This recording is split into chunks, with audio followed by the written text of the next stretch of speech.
पिंकी यार, तुम तो बहुत लकी हो। क्यों? तुम्हारी सास कितनी बदल गई हैं, एकदम सीधी हो गई हैं। अरे नहीं नहीं, वो तो जलेबी की तरह टेढ़ी थी,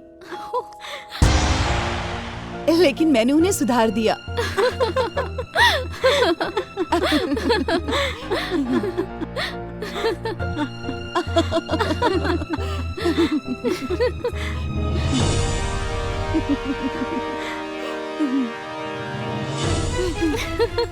अरे ते हमरा के सुधार देली? नहीं नहीं तोरे तनी पावर हो गल कि ते हमरा के सुधार देली? नहीं माँ जी। अरे तोरे पूरे खानदान में इतना नहीं खे पावर कि हमरा के सुधार दे। और तू लोगन हो यहाँ कुछ राई बतियावे आयल हो? हमार सास तो हर सास निकला लोगन जन तो से नहीं को कपारे पर वो छोड़म ना तो लोगन के भगा यहाँ से जा। का भाई लोग? अरे होई कहतिया कि हमारा के ही सुधार देला। माँ जी गलती से मुझसे निकल गया। माँ जी अरे नहीं दादा, तोहरा मन का भावना हमरा सब समझ में आ गई। गोपाल के फोन लगाई फोन गोपाल के लगाई ना जी, लगाई फोन।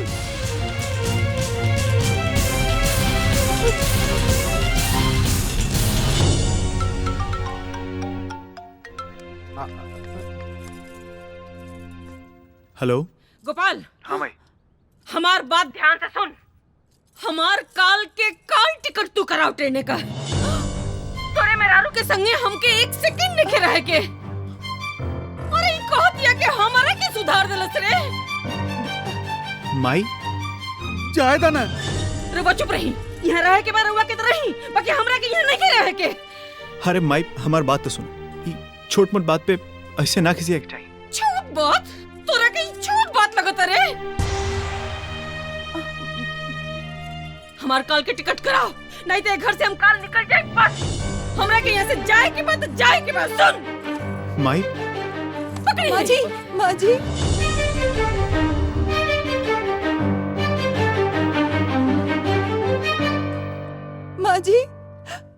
माँ जी माफ कर दीजिए, मुझे माफ कर दीजिए माँ जी। अब गलती नहीं होगी, मुझे माफ कर दीजिए। है माई, जायद माफ कर देंगे। चुप, एकदम चुप। ओकर पक्ष तो लिए मत, नहीं तो हमरा से बुरा क्यों ना होई। अरे ये हमरा के सुधारी, ये हमार सास बनतिया। ए जन्म में ये हमार सास बनी, कहतिया कि हम सुधार देनी। ये हमरा के सुधारी रे, एकरा के लाज शर्म नहीं आवत।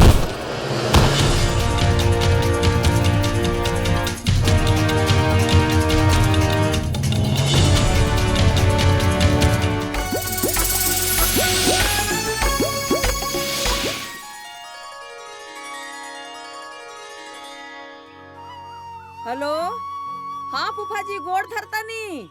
अरे हम तूती पर से बोलतनी। 3 दिन से रउआ के फोन धरावतनी है फूफा जी। अरे रउआ का फोन लगता ना रहा, पता नहीं कहाँ धैले रहनी है। अब बेटा के ब्याह तय करतनी ना। एक बात बता ना ना ना ना, एक बात सुन ले फूफा जी, ब्याह से 25 दिन पहले हमरा दुआरी पर आके कुल संभारे के बाद एदा पारी हम कुछ ना सुने बता देतनी। हाँ अरे बहुते बड़का घर है फूफा जी, लड़कियों खूब सुंदर भी है। ना ना ना ना, हम कुछ नहीं सुनल चाहत। के गोपाल के बाबूजी औ खटिया उन चतारन जनतन से। और सारा इतिहास भूगोल बताइबू फोन पर। और तेरे फूफा जी का फोन है, बतावा। देखा तेरे ना फूफा जी, देख ऐसा ही बस यह सहूर है। अरे ऐसे कैसे का कहीं ब्याह ऐसे थोड़े ना होला। पहले ना बात होई, चीट होई, तब न ब्याह तय होई। ऐसे तय थोड़े न हो जाई। हमार लड़का तो लाखों में खइया बा। वैसे वो लोग ना बहुत बढ़िया लोग बा, बहुत बड़का घर है। हमहू बता देनी, हमारो बेटवा लाखों में एक है। हाँ अभी देता नहीं, ली बतिया ली उनका से। हाँ ये जवानी, हाँ देता नहीं, बतिया ली ली। सब इतिहास भूगोल तब बताए दिले बाड़बू, अब का बाकी बाजे हम बतियाई। आय जोन तुमसे रुआ पे ये सब हमके निकना लगला। यही सब रुआ पर 3 दिन से रुआ से हम बात नहीं करत। जाई हमसे बोलत मत, बता देता नहीं तो मांगे लगल है। सुन ले फूफा। आय अरे बकलोल बेहरारू के हम का समझाई। अरे अबले कुछ भी तय ना भइल बा। आय और हफ्ता भर से पहले ही सबके नोता देतिया। गोपाल से आज बात भइल रहे, देखी कंपनी का कहती है छुट्टी खातिर। आप कितने दिन के लिए जाना चाहते हैं? सर प्रॉब्ली 15 days। ओके, ठीक है, आप एप्लीकेशन लेटर मुझे मेल कर दीजिएगा। ठीक है। Okay, thank you sir. Okay, best of luck. Thank you.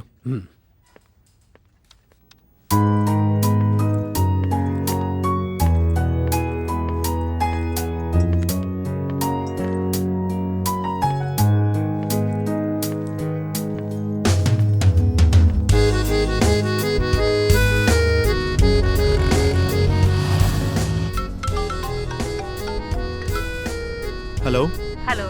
हाँ दीदी आ गई लू। हाँ बाबू, हमरा तो 3 दिन हो गए लैले। ओह अच्छा अच्छा। ए बाबू बुझ लो, खाली हम अपना ससुर से इतने कह देवी कि हमरा भाई के बियाह तय हो गइल बा, 15 दिन पहले ही नैहर जाए। मत पूछो, वो तो हुक्का पानी लेके चढ़ गऊ है। अरे ए दीदी, ये सब बात तो बादों में हो सकेला। बाबूजी से कह दिया कि हमार छुट्टी मिल गई बटे, हम आ जाए। ठीक बा? अच्छा अच्छा ठीक बा, हम बता दे। ठीक बा।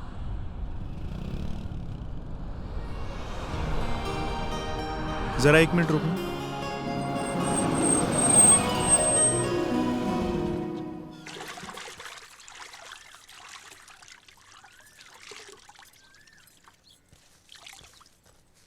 खाली बैठ के मूछ रंगे की बा, 8 दिन में कपड़ा धोवे के निकाल जाता। सुनी, हमहू देखते बड़ी जौन तौन से। अरे तका 8 दिन में ना तका 15 दिन में धोआई। देख ले माई, इनकर आ हमरा ससुर के नु एकदम एक के लक्षण बा। बारा भी एक लपड़ सही हो जाएगी अब्बा। आए तू आगे आगे कढ़ावा तानी और तू पीछे पीछे दौड़ावा ताड़ू। आए अरे कपड़ा ना धोइए तका लेखनी करिए बैठ के। अच्छा आ जाए दी, खाली पतो के आ जाए दी, ओकरे बाद रानी बन के बैठब। हां तब करे जब फाटी सब कर। हाँ, और तू अपन जिंदगी भर मुछ रंगत रहिया। चुप।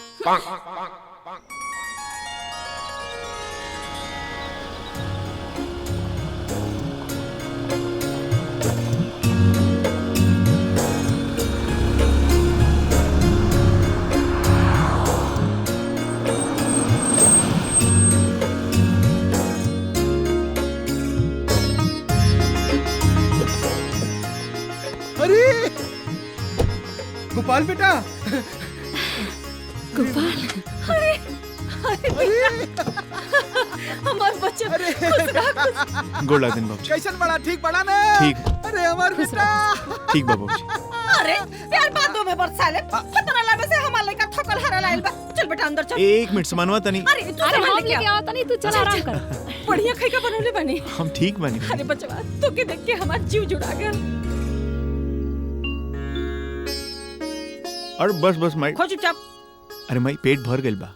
खाना सूख के आठी तो हो गई बड़ा। अरे बचपन में 8 गो रोटी में नून तेल पोत के पुपही बना के खा जात रहले ह। जौन तौन से का भइल तोरा के? अरे तू तो जवानी में 8 गो रोटी माठा में सान के खा जात रहलू है। अब कहे ना खींचलू। जौन तौन से ना रउवे की नजर लगौले से हमार खायल छूटल बता देता नी। हाँ आजा दी हमरा पतो के दर्शन दुर्लभ हो जाई, दर्शन बता देता नी। अरे माई इनकर हर हमन के ठीक ना लगला रे। चल रे आओ।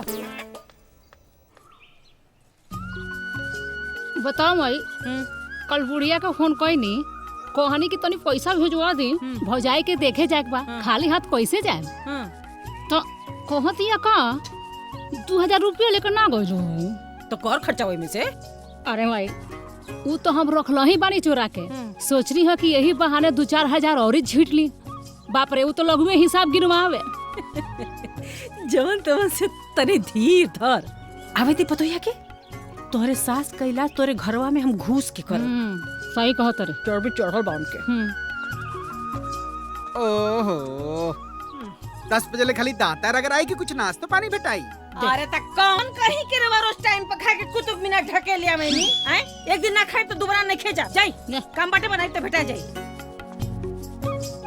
जबानी खाली के की आते रहना, हर काम में बाधा डाल दी। ले खुला कर माई। बाबूजी का लड़की देखे जाए बा, हमरा लगे एको गो नया साड़ी नोई के का पहन के जाए। अरे बक्सा में मारे कपड़ा रखल बा, कोनो साड़ी पहन के चल जाइए। अरे वो तो सब पहन चुकल बानी, उहे साड़ी पहन के जाए। दोबारा ना पहन सकेले? ना पहने, नया साड़ी चाहिए। नया साड़ी चाहिए। लाट ए साहब जी भी हैं। सुनी, हाइल एकरा के प्रेस कर ले, यह बहन के जाए के बाऊ। प्रेस? हम प्रेस करब? मने कि हम कपड़ो धोई और प्रेसो करके दे जोन तोन से, हैं? प्रेस कर ले, नहीं तो चुंगुरले बहन के जाए के पड़ी। ऐसे कैसे चल जाई? हम आप लोग खातिर बढ़िया बढ़िया कपड़ा कीन ले बनी। कपड़ा लियल बड़ा।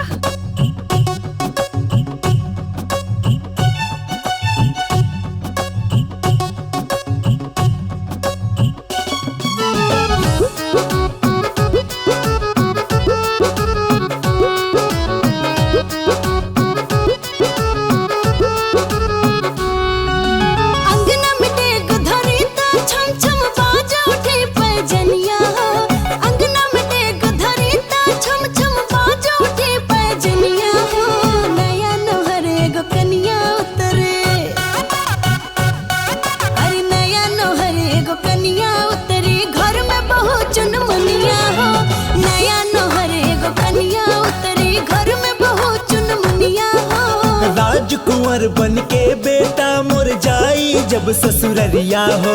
राजकुंवर बन के बेटा मोर जाई जब ससुररिया हो। मुझका के टाइट समधी बना, अरे मुझका के टाइट समधी बनब बान्हब ऊंच पगरिया हो। मुझका के टाइट समधी बनब बान्हब ऊंच पगरिया हो।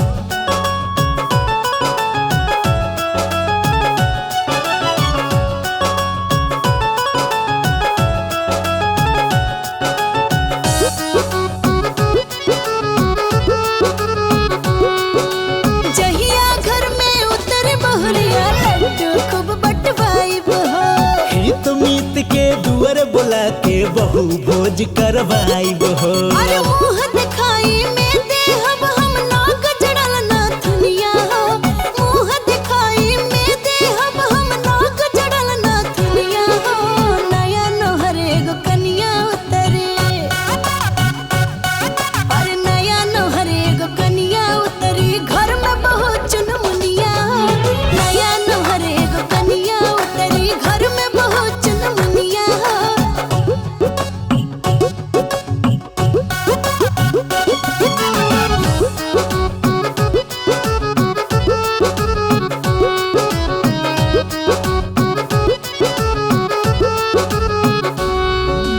घोड़वा दबा के जाइब घरे, धीरे से घूंघट उठाइब हो।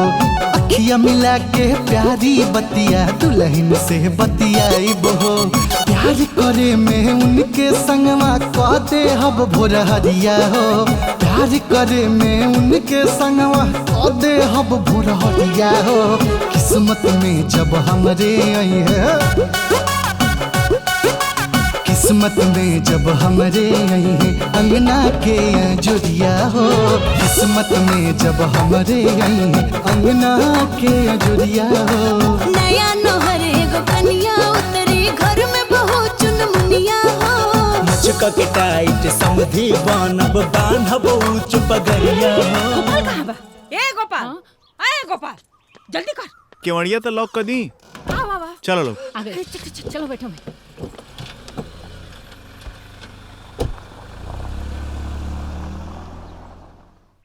हावे में तो कोनो तकलीफ नहीं के भइल ना? अरे ना, एकदम सीधा रास्ता रहल।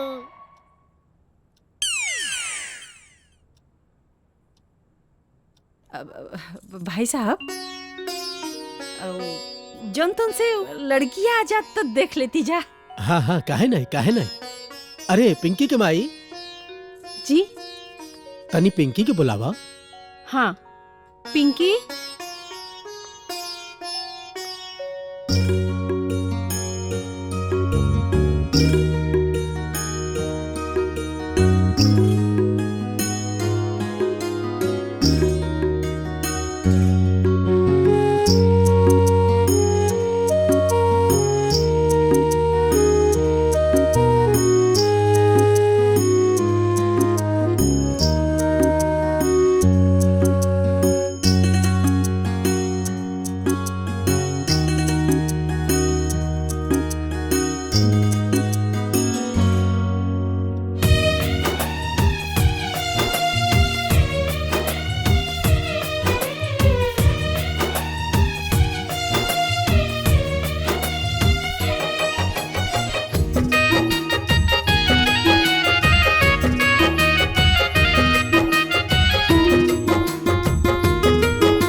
सुंदर बिया।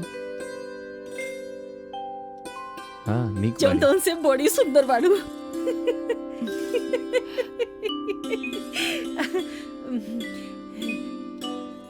ऐसे गंदिया होते दा होते अब पैसो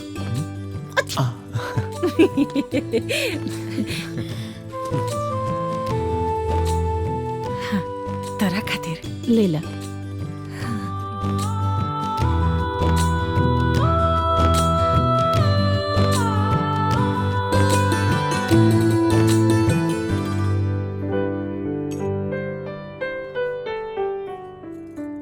माई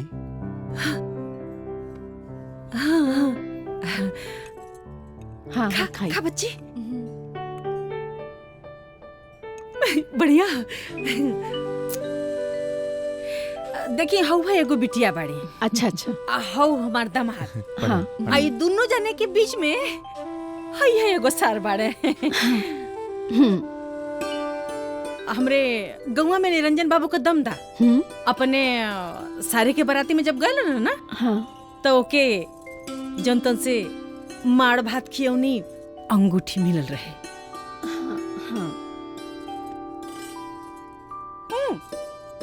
राउर मामा अपने दमदा के का दिलो ना जी? हाँ जनतन से 4 कट्ठा जमीन बहिन जी आ एगो बनल बनावल घर। पानी आराम से। इतना है ना बहन जी हमार समझी इनकर बाबूजी अंगना में आई ना और तो एकदम अनठान तो ठान देना कहे कि बिना कुछ ले खोल बना करा। अब यहाँ के मनावत हक गई ना माने के तैयार है नखे। हमहू सोच लेहनी भाई ये नहू का श्रद्धा पूरा होके के चाहिए कि ना चाहिए। अब बस जौन तौन से हमहू ना ही सोचनी टप्प से नटाई में से सोने का सिकड़ी निकाल के जाके मड़वा में उनकी पहिराई है तो देनी। बहुत बढ़िया बहुत बढ़िया। और सुनी, अरे हमर माई तो हमरा सास के झांपी खोलावनी सोना का कंगन देले रहे।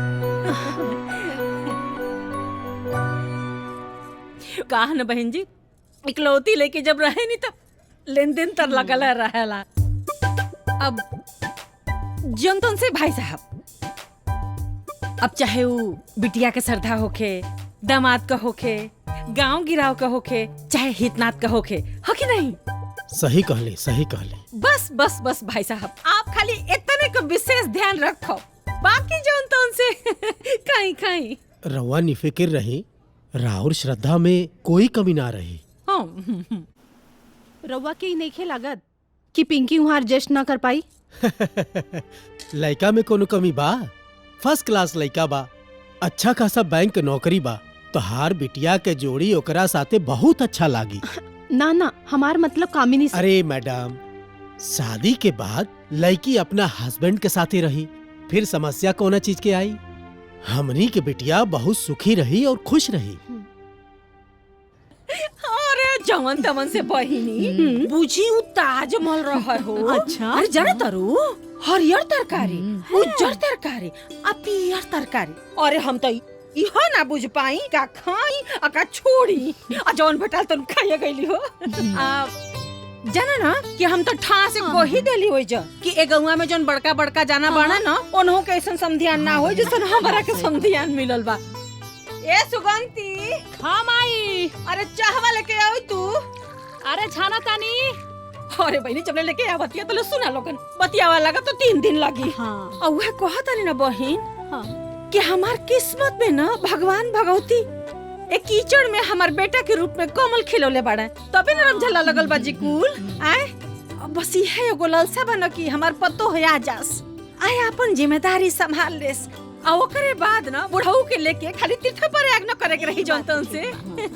नीला चाची चाय पिया। चाय पी चाय ले नमकीनिया लिया रली चुगवा रतिया खिले गल तना बड़ बड़ मुसरा बनी घरे में और ले जाके काट के खागल हम के ले जो काट के। अरे बबनी बड़ा दुबरा गेल बड़ू। अरे चाची हम अपना सास के खोबासना के मारे नु सूख के आठी हो गइल बानी। जब देखो तब हाय बेटी करत रहेले। अरे पतो लागेले कि ओकर दुश्मन हियो। अरे हम तो कहत नहीं ना कि कोनो बात नहीं हमरे यहाँ आगल बाड़ू ना, खिया पिया के पहले नियर तोरा के बना दे बचिया। हाँ? चिंता करे का कोनो बात नहीं, चावा पी जुड़ाता। तू पिए चाची। पी।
रात की 12 बजे।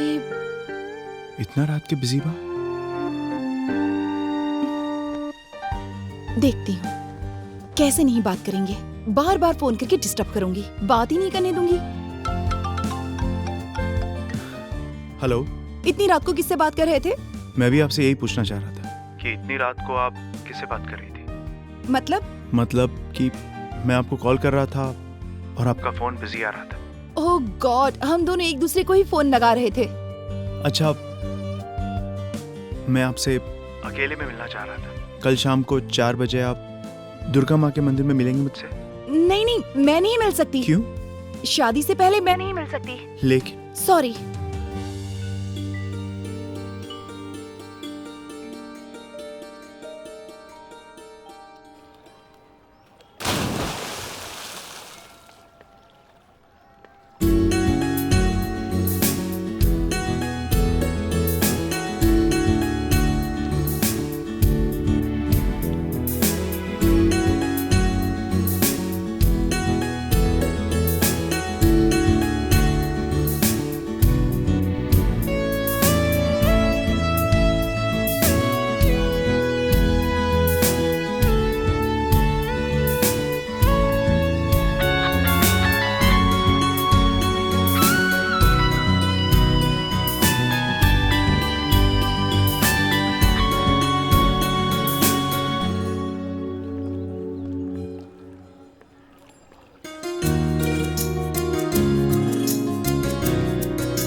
मैंने आपसे बोला था ना कि मैं नहीं आऊंगी, आप क्यों आ गए?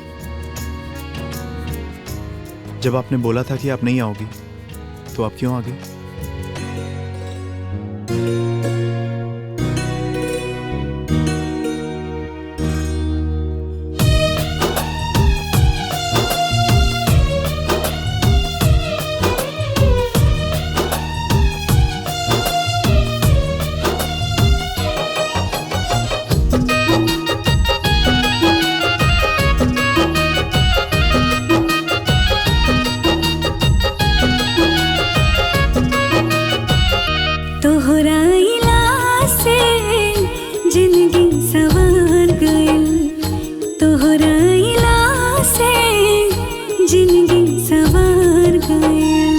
कदम पड़ते ही दिलवा के, कदम पड़ते ही दिलवा के चौखट तार गए।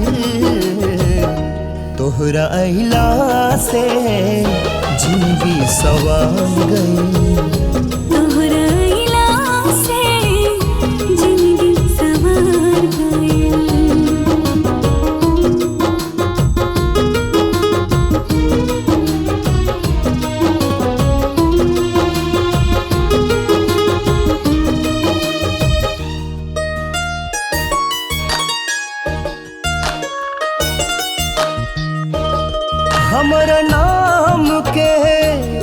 पहचान हो गई लूं, अनजान से तू जान हो गई लूं।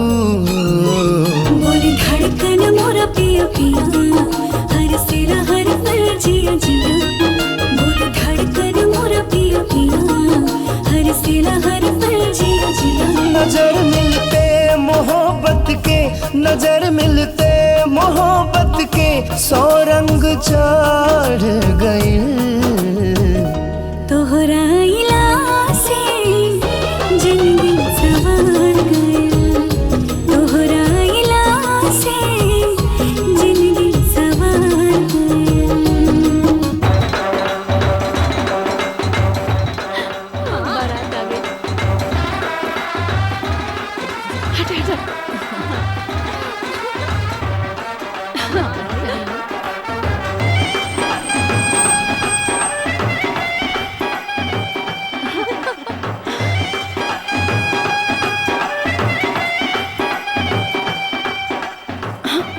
जा देखा पिंकी तैयार हो गई। जा।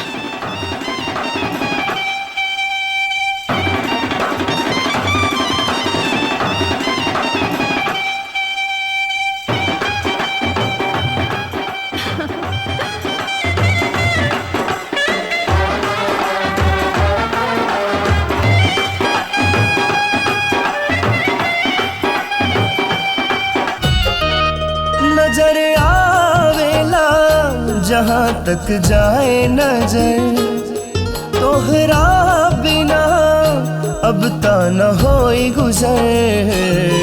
छोड़ी हाना कब हो साथ पिया, जिधाली हला तो हाथ पिया। छोड़ी हाना कब हो साथ पिया, जिधाली हला तो हाथ पिया। साथ जी अब मरब तोहरे, साथ जी अब मरब तोहरे, दिल वादा कार गए। तोहरा इला से जिंदगी सवार गए, तोहरा अइला से जिंदगी संवर गई।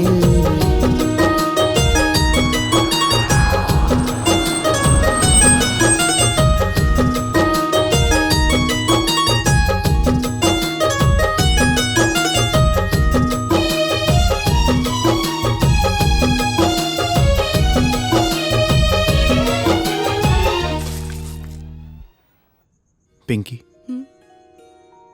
आज से हम अपने जीवन की नई शुरुआत कर रहे हैं, इसलिए मैं तुमसे आज एक बहुत जरूरी बात करना चाहता हूं। पिंकी, आज से सिर्फ मैं ही नहीं, ये घर भी तुम्हारा है और इस घर के लोग भी। मैं बता दूं कि मेरे मम्मी पापा तुम्हारे मम्मी पापा की तरह हाईली एजुकेटेड नहीं है। वो जमीन से जुड़े लोग हैं, रीति रिवाज उन्हें बहुत प्यारे हैं, और ऐसे लोगों को अपने बेटों से बड़ा अरमान होता है। हाँ। आज से इन सारे अरमानों की जिम्मेदारी तुम्हारी है। मैं आशा करता हूं तुम उनके अरमानों को ठेस नहीं लगने दोगी। आप चिंता मत कीजिए, अब मेरी खुशियों की हर डोर आपसे जुड़ गई है। जिसमें आपकी खुशी होगी उसी में मेरी खुशी होगी। मैं तुमसे यही उम्मीद कर रहा था। मैं प्रॉमिस करती हूँ, आपसे किए हुए वादे पे मैं खरा उतरने की कोशिश करूंगी। अच्छा पिंकी, एक बात बताओ, तुम्हें बिल्कुल भोजपुरी बोलने नहीं आती? वो एक्चुअली क्या है ना, घर में सब लोग हिंदी में ही बात करते हैं, लेकिन मैं भोजपुरी समझ लेती हूँ। समझ लेती हूँ? ये तो बहुत अच्छा है। आज से ना मैं काम करेंगे, मैं तुमसे भोजपुरी में बात करूंगा। देखना, तुम ना बहुत जल्द भोजपुरी बोलना सीख जाओगी। जी।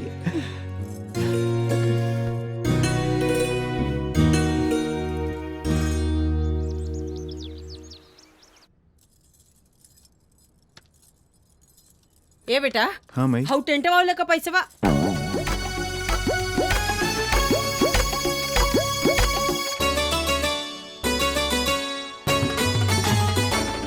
ये कौन डरस बहो? माँ जी, ये नाइटी है।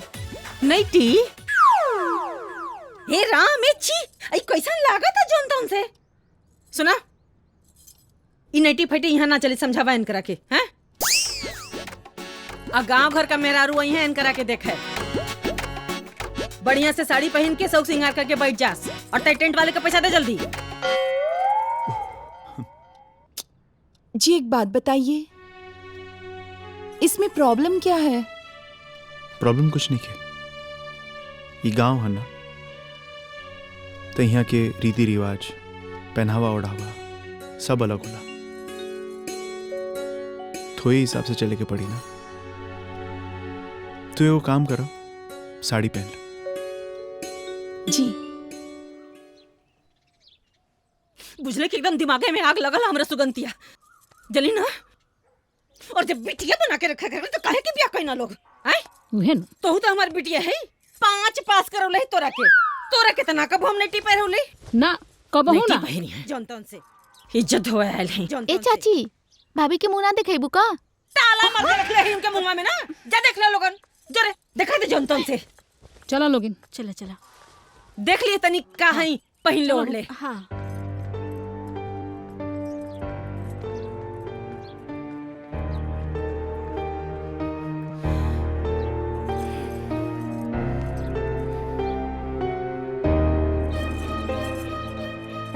जे वाला ते बोर है या वाला लालो देख लो दुल्हन। ए दीदी, भाभी तो बड़ी सुंदर बाड़ी। रे बसंतिया, कितना बढ़िया तलवार नियन आईब्रो बनौले बाड़ी। एमी के सेम लिपस्टिक हमो किनले बानी, लेकमे के बनाई। ए जनतन से यहाँ लोगन दुल्हन दिखायल हो कि लिपस्टिक दिखायल हो आए। देख ना माई ई बसंतिया, अरे एकरा भौजी के जब हम देखे गए रहनी पूरा 15 रुपया मुंह देखलाई देले रहनी, और ये तो फिर ये हाथे आगल भी देखे। ए कब तो भौजी का मुंह तो कोनो जरूरत नहीं के दिखावे के। आए फोकट पे लोगन मुंह दिखायल बड़ू हो आए। सबका घरे मुंह दिखाई देले बनी, ऐसे ही मुंह ना देखे दे। हां चल निकल लो। चल रे, ना दिखाइए तो ना दिखाए। हाँ जा लो, जब आट जाई तो लेके आई हो। अब बताई बाबूजी, बियाह के 1 महीना पहले से इज्जत धारणा देले बाड़ी हैं, अब तो बियाहो बीत गई। घरे जाके कहतनी तो कह तरीका कि रोरा माई के मुंह देखल नहीं चाहत हम। ए बाबू सुना, हाँ इहो अपने माइया पे गइल बिया। जात रहनी 7 दिन खातिर और आवत रहनी 7 महीना बाद। जनतन से की कर शिकायत करतनी जी। हमार हिम्मत बा तो हर शिकायत करी। हाँ। देखने माई ई दोनों जना मिल के हमरा के यहाँ से भगावे के चक्कर में लागल बालो। अरे के कर हिम्मत हो गइल हो हमरा बेटी के यहाँ से भगावे का? वो हमरा बेटी के जनतन से आए। बताओ ना माई, तोनी भर चलता इन तो लागत है हमार हाथ और गोड़ झिनझिना है। और यहाँ के बानी, यहाँ के तो हमरा हाथ कोनो माया नहीं खे, जब देखो तब हाय माय करत रहिले। जनतन से कोनो नौकरानी नहीं के भेजले रवा के घरे हैं? ओकरा घर द्वार नहीं के का? अरे 20 साल से रानी बना के रखले रहनी ना। जाई हमार बेटी जा। मुंह का देखा ताड़ा, फैसला हो गइल। लेकिन सुनी ना, वैसे भी ना हम ऐसा ना घर के बेटी है ना बबुआ कि जहाँ दमादन कभी कुटाई होला। विश्वास के तो पूछ रही अपने ससुर से। नहीं मैं पूछे कौन बात बा, तो ठीक बा 15 दिन बाद हम आमीन का के ले जाए खातिर। अब वैसे भी ना बाबू, नहीं भौजाई आइल बिया, बढ़िया बनाई खियाई तो देह सिहराई है ना। ओकरा बाद हम विदाई फाइनल के देब। और वैसे भी हमार पतो काल चूल छुए वाली बिया। अब ताकत का बानी जाई, बैग उठाई जा।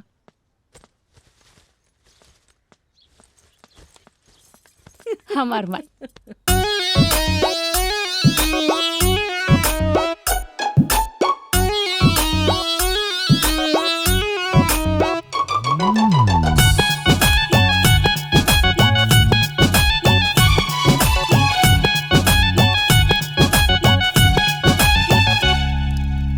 भर गइल घर हमार, पहले रहे जे खाली।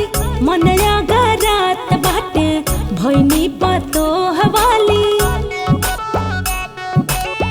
भर गइल घर हमार, पहले रहे जे खाली। मनया गरात बाटे भइनी पतो हवाली। चूल्हा छेकाई के आइल सब दिन, आज पूरी रसिया बनई है दुल्हन। आज पूरी रसिया बनई है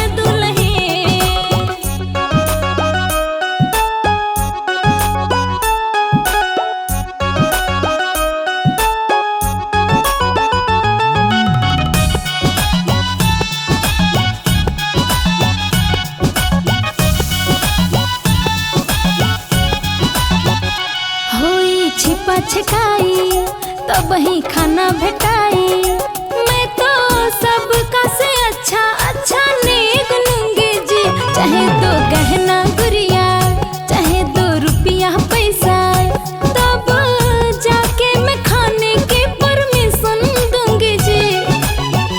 बैठ के देखब सब बन के मलकिन, आज पूरी रसिया बनई है दुल्हन, आज पूरी रसिया बनई है दुल्हन।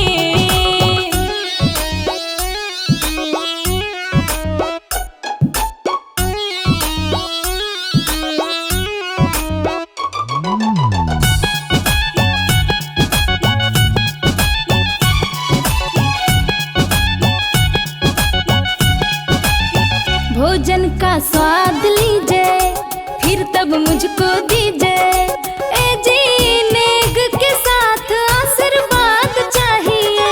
आज बहू का दिन है, मिठाई और नमकीन है, सुनिए लास्ट में मिठाई खाइए तब जाइए।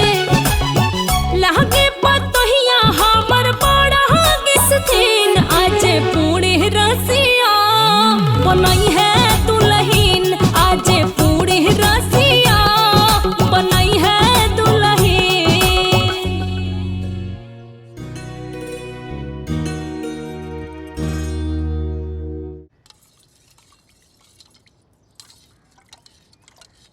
तू नाराज काय बाड़ू?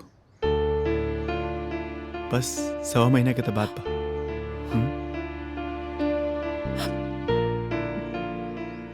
एक लड़की जब पहली बार अपने ससुराल में आती है तो उसके पति से ज्यादा क्लोज उसके कोई नहीं होता है,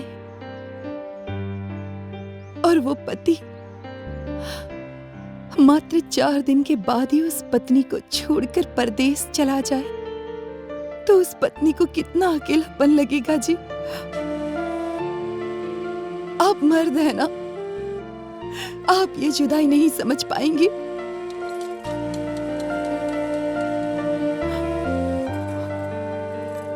हम ना समझे,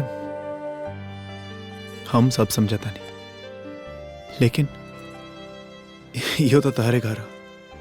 हाँ, उनका बात के दिल पे मत लिया। हाँ, खुश रहला से सब कुछ सही हो जाला। देखा, तू ज्यादा अपन ख्याल रखियो, हम आई के भी।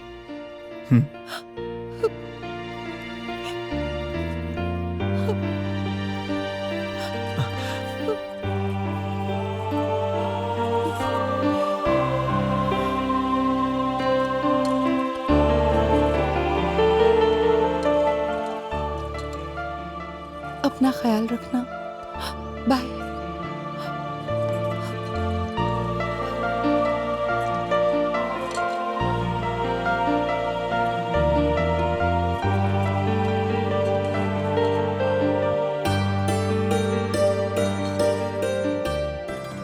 चल तनी, खुश रहा, अपन ख्याल रखिया।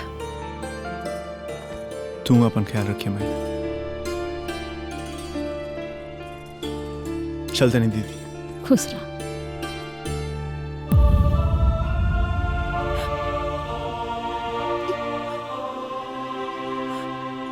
चलते नहीं।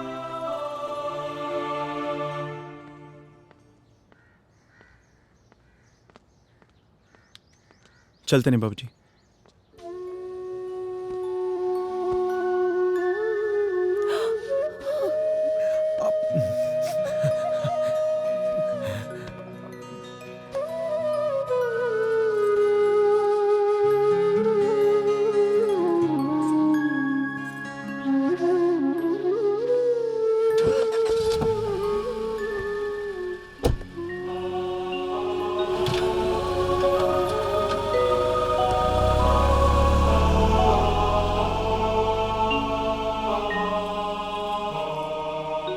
माई चुप हो जा।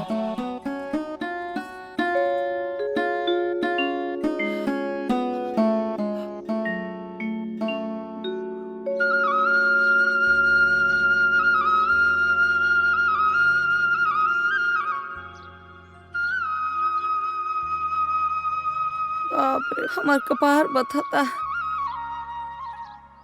इतना बता था कि का बताएं हे भगवान, का बताएं, कोनो दवाइयों काम नहीं के करत। दिन भर ऐसे ही घूमत रहबू तो का होई? ज्यादा चिल्लाई मत। ए सुगंतिया, तनी चाय बना के लिया। का जाने काहे कपड़ा बहुते दुखाता, तनी चाय पी ले तो का जाने आराम मिल जाए।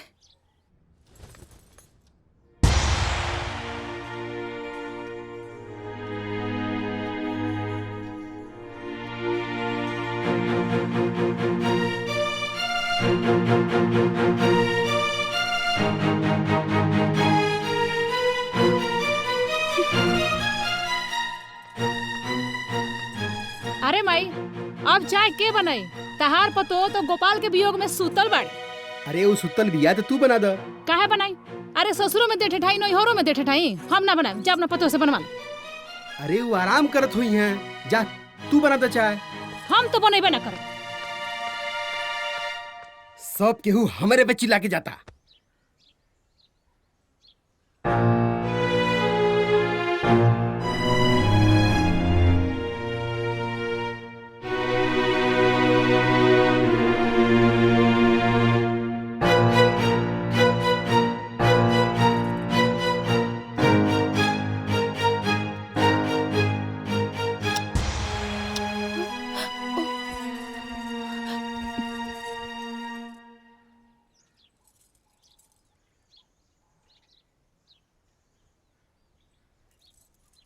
अरे पहले पी लेती फिर करिया करती जौन तो उनसे बात।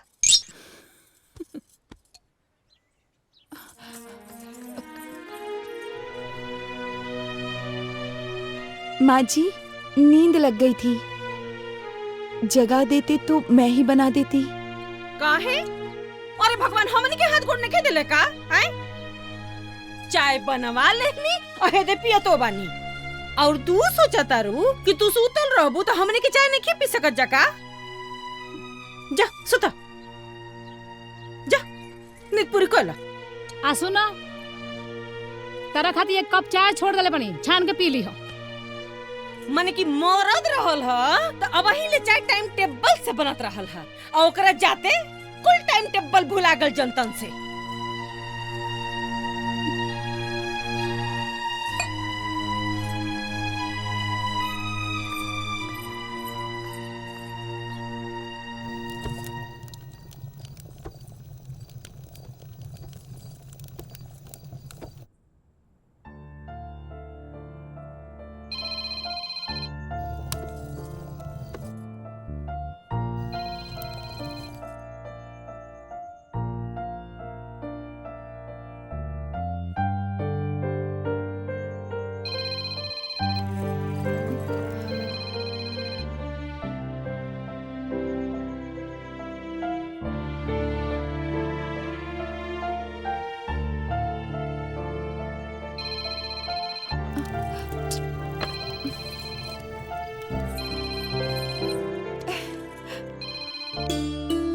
नमस्ते जी। नमस्ते। कैसन बाड़ू? जब से आप गए हो ऐसा लगता है मेरा कुछ गुम हो गया है। किसी चीज में मन ही नहीं लगता। मन तो हमरो नहीं लागत, पर का कइल जाओ।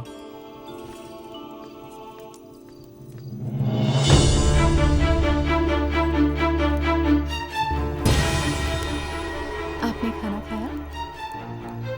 अभी कहाँ? अभी तो बस ऑफिस से नहीं है। सोचनी तारा से थोड़ा बात कर ली, फिर खाना खा लें। तू खैलू? नहीं नहीं, अभी तो मैं रोटी बना ही रही थी। अरे अरे, रोटी तो मैं तवे पर छोड़कर ही आ गई। चलिए बाद में बात करते हैं। अरे सुनो, हेलो। By by by.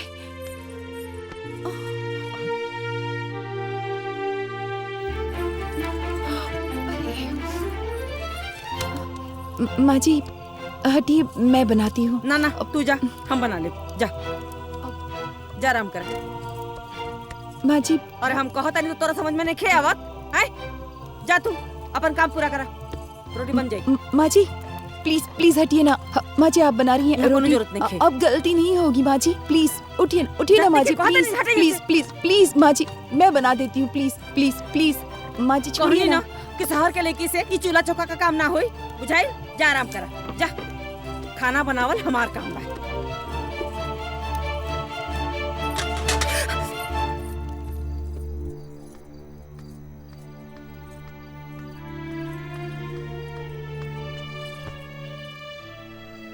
लोग लड़का का ब्याह करना सुखे खातिर, हमरा तो किस्मत में सुख है ना जौन तौन से। सुगंधिया, अरे सुगंधिया, एक लोटा पानी लेके आ। ले आवा तानी। ओहो, ये औरत नहीं एक मिनट चैन से शांति के साथ ना सोए दिले। अरे ऐसा न कवन पहाड़ उलट के अवतारू कि अवता दुख छाप लेलस। सुना, ना गलती अंगनवा में ना, तो थरिया में रोटी ना जरल कोयला मिलल रात खाए के जौन तौन से। आ जाए बबुआ कहीं ना है, और आ जाए फोने पर खुसुर पुसुर का जानी कौन पहाड़ टूट गए और कमन दुख पड़ गल उनकरा पर। भगवान पता नहीं कहाँ से फोन बना दिला जौन तौन से। अरे भाई, नया नया आयल बिया, बहुत तरीका का बात होला। एमन समस्या का बा? एगो हमरो के फोन खरीद के दे दी ना, रउआ के अंगनवा में बैठ के दिन भर हमहू बतियाई, फिर कुछो बोना चाहे बिगड़े जौन तौन से। जौने बेरा बतियावे के रहे कौने बेरा तो जाके वो फोन में जाके सुत जात रहलू है। आय हमार दिमाग नहीं खे पगलायल कि तो है फोन खरीद के दे देई। जान तरमाई, आज हमरो ससुई के फोन आई रहल, कहतिया का कि 6 महीना छोड़ देवक बा, तो अब तोर गर्मी शांत होई। अब बताओ माई। चुप रह, एकरा में अपन गावती कोई अपन गाव शुरू कर देलस। दबानी सही कहल बा, जैसन पिसान वैसन रोटी, और जैसन महतारी वैसन बेटी।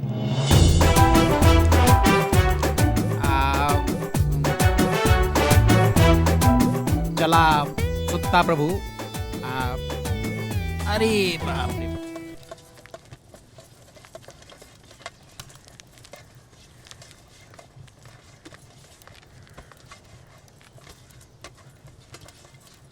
का हो है तो ना रिऊ के बर्तन धोवाई तो किरिन ना डूब जाई। हैं? अरे नया नोचर बिटिया पतो के फुन काम करके धो देवे के होला। तनी हाली हाली चलावा। तोहरे नियर रहली ना बच्चिया, तो किरिन उगे से पहले घर बर्तन चूल्हा चौका खाना पीना कुल को के खिया पिया के एकदम निश्चिंत। अरे आजकल के बेटियन पतो हन के तो हमरे स्टाइल ने कैसे समझ में आवा। अरे मोरी माई, अरे बाप रे बाप, अरे बाप रे, अरे बाप रे बाप, अरे माँ जी, अरे बाप रे बाप। का हो तोरा के यों के पता कि है करे के बिना लेवर ले आके बना रखल जाला। वो माँ जी मैं भूल गई थी। अच्छा, खाए कितना भूललू जंतुन से, आ एकरा के भुला गेलू। वो क्या है ना माँ जी, हमारे यहाँ तो ऐसे ही गैस पे चढ़ाया जाता है। गैस वाली बाड़ू ये बच्चिया जंतुन से। हैं? अरे भाई, जब वो चूल्हे पे नईखे बनावे जाना तो गैसे पे बनावे दा। आगे नहीं पछले वे, हम कोनो बाड़ बानी। आय हमरा खेती बाड़ी नहीं खे बोली है जो लौना लकड़ी रखल बा ओकर का करी? अपना देही में आग लगाई के रुआ के टाइम में लटकाई का करी बोली? जब देखा तब पछले वे आ जाना।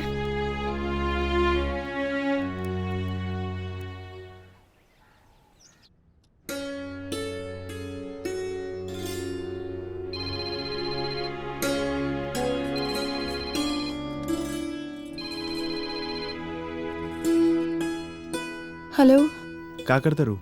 घर का काम और आपको याद करने के अलावा और दूसरा क्या काम है मेरे पास? आप क्या कर रहे हो? हम ऑफिस। अच्छा, कब आएंगे? अरे अभी तो कुछ दिन भइल बाइला। ऐसा लगता है कि बरसों हो गए आपको गए हुए। अच्छा, माई बाबूजी के का हालचाल बा? कहाँ बालो? शायद बाहर होंगे। ओ, और खाना खैलू? अभी तक नहीं। का अभी तक खाना ना खैलू? जा तू पहले खाना खा, बाद में बात होई। सुनिए ना, थोड़ी देर और बात कीजिए ना प्लीज। ना ना ना, पहले जाके तू खाना खा। सुनिए प्लीज प्लीज। नो नो, पहले जाके खाना खा, बाद में बात होई, ठीक बा? ओके।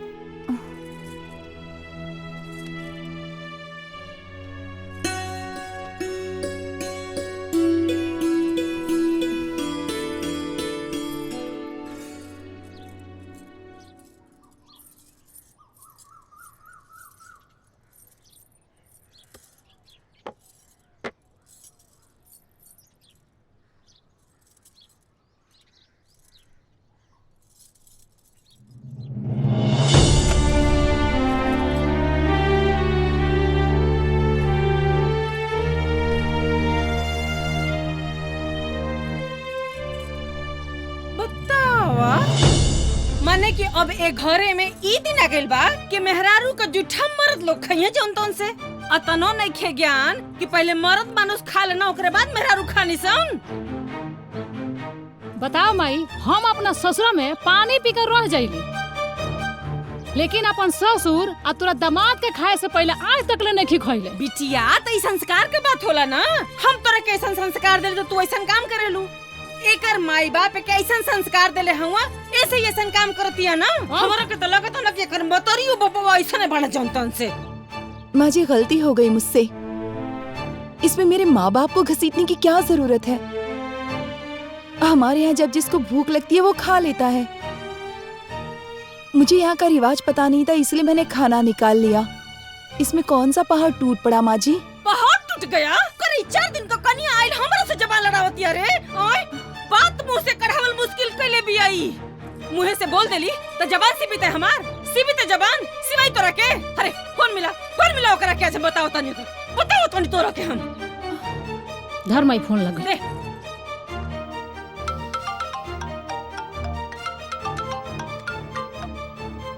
हाँ माई प्रणाम।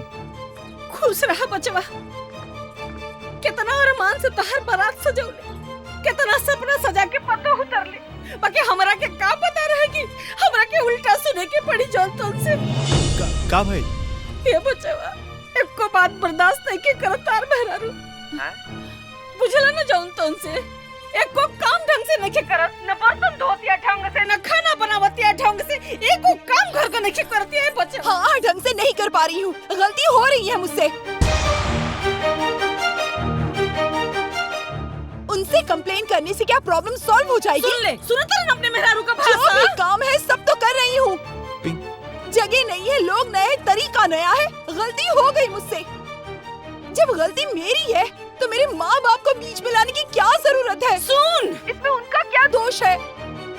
मुझ में खोट निकालने के बदले आप मुझे समझा भी तो सकती थी, सिखा भी तो सकती थी।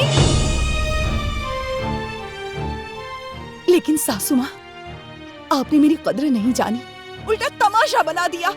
सुन तेरे का खोटिया तोर मेहरारू। हे बेटा, यही दिन रात खातिर तेरा सरधा से पतो उतरले रही है। हमरो सास रही है घरे में, हमरो आवाज क्यों सुन लो है गांव में तो बतावा। हमार बात सुन, अब तोर मेहरारू हमरा से एकदम बर्दाश्त नहीं हो। तू आज के आज आओ और अपन मेहरारू लेके जो यहाँ से। नहीं चाहिए हमरा कैसे पतो है दादा, नहीं चाहिए। अरे माई हमार बात। अगर आपको मुझ जैसी बहू नहीं चाहिए तो मुझे भी आप जैसी सास नहीं चाहिए। तो जो यहाँ से। हाँ हाँ जा रही हूँ। हाँ तो जो यहाँ से। हाँ अरे जाना और चट का बाड़ू। हेले रे। शांत हो जाओ।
रउआ से तबे कहले रहनी कि हमार बेटी वहाँ एडजस्ट ना कर पाई, बाकी रउआ हमार बात ना सुननी।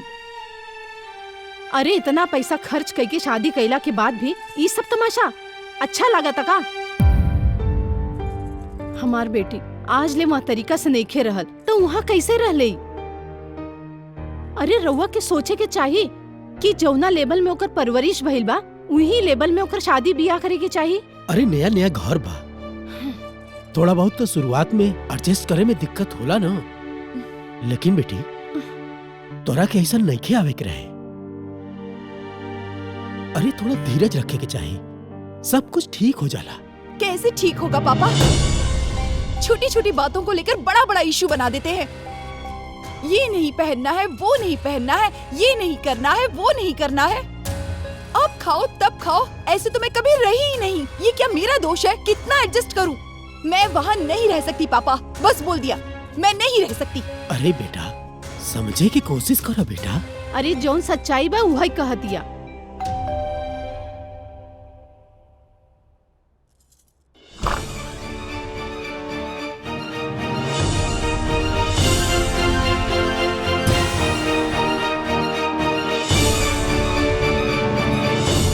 आपको सारी बात मालूम है ना, फिर भी आप कह रहे हैं कि मुझे ऐसे नहीं आना चाहिए था। बिल्कुल बोले, तू सिर्फ हमार घर छोड़ के नहीं क्यों आई, अपन ससुराल भी छोड़ के आइल बड़ो। आज जब भी कोनो पतो अपन ससुराल छोड़ के आवेले ना तो सिर्फ शिकायत होला। अच्छा, सब गलती मेरी ही है। बात गलती के नहीं के, सोच के बा, दोनों आदमी के समझदारी के बा। यानी सारी समझदारी मुझ में ही होनी चाहिए। पढ़ल लिखल तो तुम्हें बड़नू।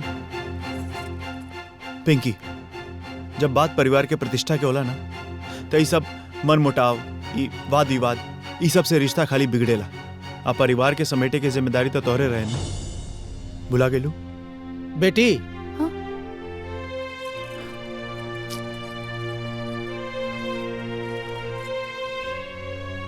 बेटी मायका और ससुराल में बहुत अंतर होला। माँ बाप बेटी के ध्यान मायका में राखेले और ससुराल में बेटी के कर्तव्य होला कि अपने ससुराल पक्ष के ध्यान राखल। ई कौनो 60 साल का बुढ़िया नहीं खे कि जाते जाते सारा ज्ञान मिल जाई। त सिखौले का बाड़ू, तारा के पता नहीं खे रहे कि हमार बेटी एक दिन केहू के घरे के बहू बनी।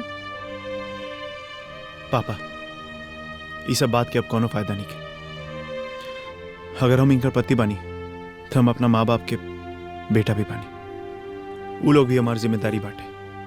अगर ही हमार पत्नी बाड़ी तो हमार जौन भी जिम्मेदारी बा ओकर आधा बोझ उठावे के जिम्मेदारी इनकर बा। अपना जिम्मेदारी से भागल कोनो समस्या के समाधान ना होला। सही बात बा बेटा, बेटी अगर अपने मायका के दुलारी होले तो अपने ससुराल के जिम्मेदारी भी होले। आप सही कह रहे हैं पापा, लेकिन पहल तो दोनों तरफ से होनी चाहिए ना। मैं अकेली ही कितना मैनेज करूं? बात मैनेज करे के नहीं के, ई कोनो ऑफिस ना हा, घर हा। हाँ, परिवार जज्बात से चलेला। सास बहू के लड़ाई कोनो नया नहीं के, हर परिवार में होला। लेकिन समझदारी ये में बाटे कि साथ में एक दूसरा के समझ बूझ के रह के। तो फिर मुझे क्या करना चाहिए? पिंकी, हमार माई पुराना ख्यालात के बड़ी, अपन जिंदगी हमेशा ऐसा ही जियता बड़ी। अभी तहार जिम्मेदारी बा, या तो तू उनका ऐसन बन जा, हाँ ना तो उनका के अपना ऐसन बना ला। यह समस्या के हल बा।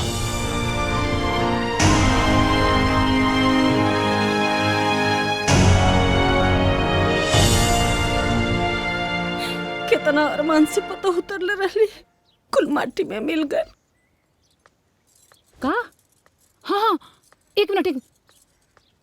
ए माई, अभी अभी नु सूर्य से चका फोन आरला आ गोपला तो एकदम बाहर से बाहर ससुराल पहुंच गइल बा। ओकर मोती मराइल बा का रे? जब तुम से के हमारे पास आवे के चाहे तो ससुराल पहुंच गइल। उहे तो। अरे हमार करम।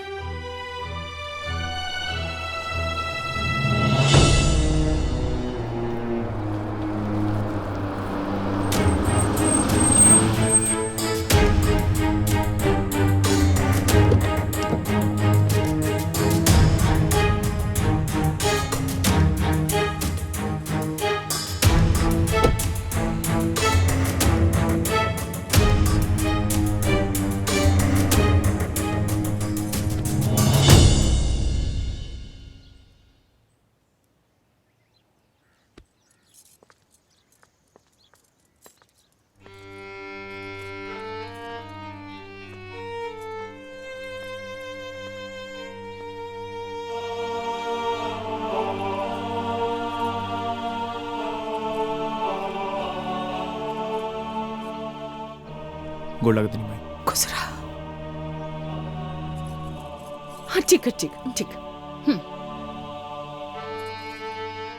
हे माई, माफ कर देना। तू एक काम कर, कान पकड़ के माफी मांगा।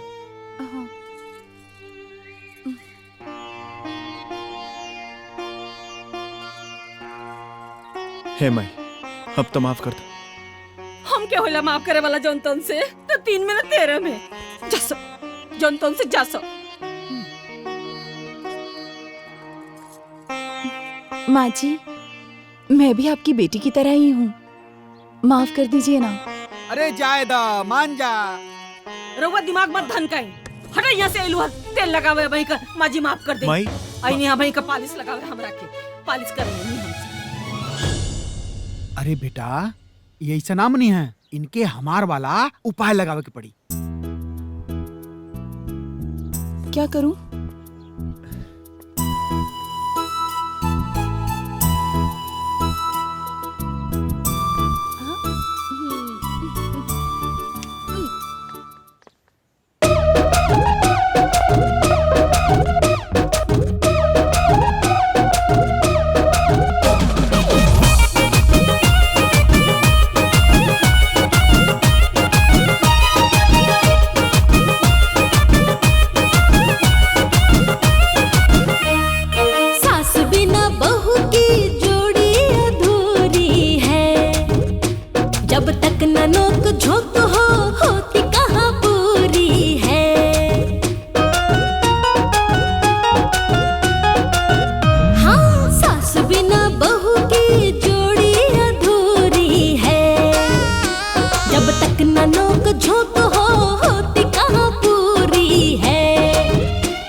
सासू जी।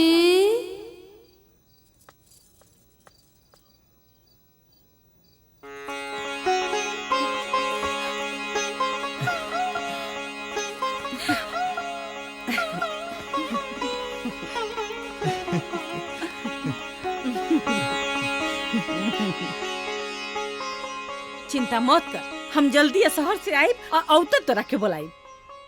हाँ माई, 2-4 दिन बाद चलो, ढेर दिन मत रहिए गोपाल के लगे। हमरा ससुर में मन न लगे, ते तो हमरा ससुर के रहन जानते बड़े। ए बुढ़िया, अरे चलो ना, जल्दी लेट होता। अरे जन तो से लड़की ने विदा करत तानी जी, रुकी तानी। भाई आराम से रहिया। हाँ। मजे में अरे रहिया हो गया बिटिया। चलो। हाँ ख्याल धरिया अपन। ले जाइनू। प्रणाम माई जी। खुश रहो, अरे चल खुश चल चल रहो। अरे चल चल। अरे चलो ना, चलो चलो चलो चलो। ठीक से रहिए। हाँ एकदम ठीक ठीक से हो रहिए, एकदम ध्यान रखम। चलो घुसको घुसको घुसको अब तो घुसको 100 घुसको अंदर घुसको, बैठो। अरे भैया चलो जल्दी चलो, ले चलो। ख्याल रखिए। माई जल्दी आ जाई है। जल्दी आए।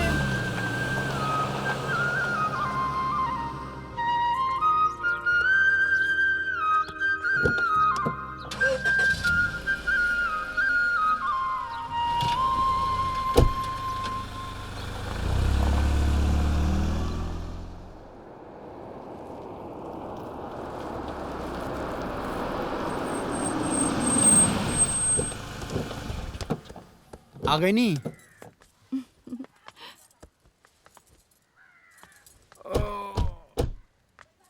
का भेल बाबूजी, थाके नहीं का? अरे बेटा, हम तो सो गल रहनी। अच्छा है। देख के देख के देख के महाराज जेबू हाथ में फूट जाई।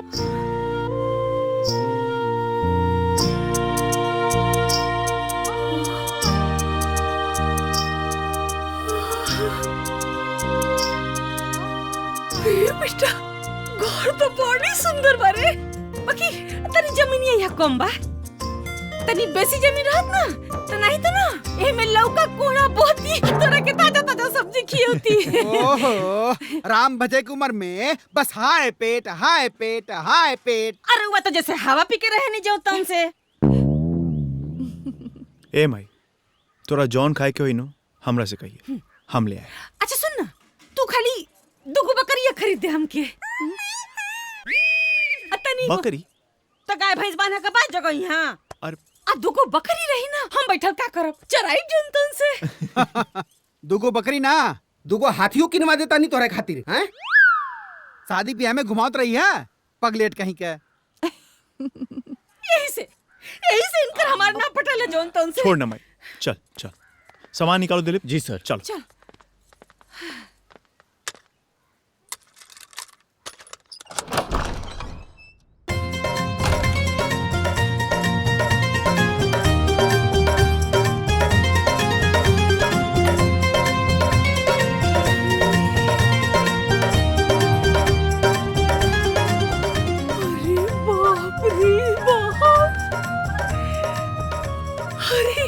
अरे बेटा, ई घर की मोहन रे।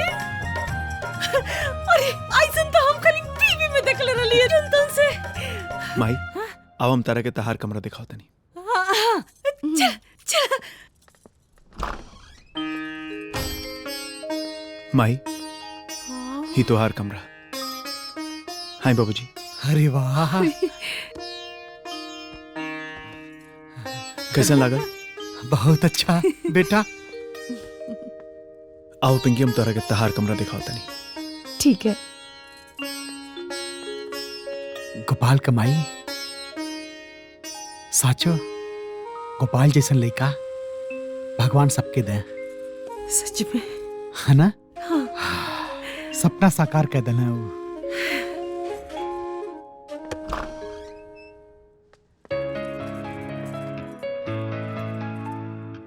आई है हमनी के कमरा। बहुत अच्छा है।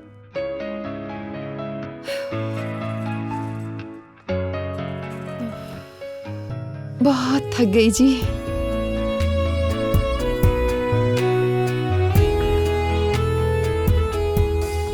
अच्छा,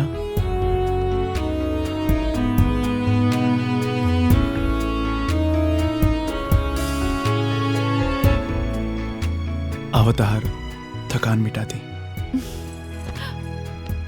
अब तो मैं साथ में ही हूँ, फिर इतनी बेचैनी क्यों है जी? जिकर मेहरारू इतना सुंदर होके ओकरा बेचैनी कैसे न होगी? छोड़िए, मुझे सब सेट करना है। पहले हमनी के सेटल हो जाएगी, बाकी बाद में सेटल हो जाएगी। जरा रुकिए ना, राहत हो जाने दीजिए। हाँ, रात के बाद रात में हुई, दिन के बाद अभी कर लिया जाओ।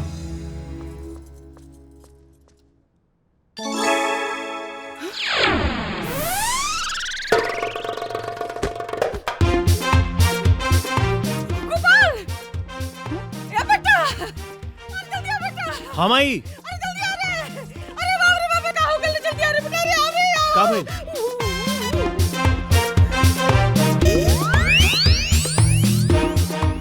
बाबूजी।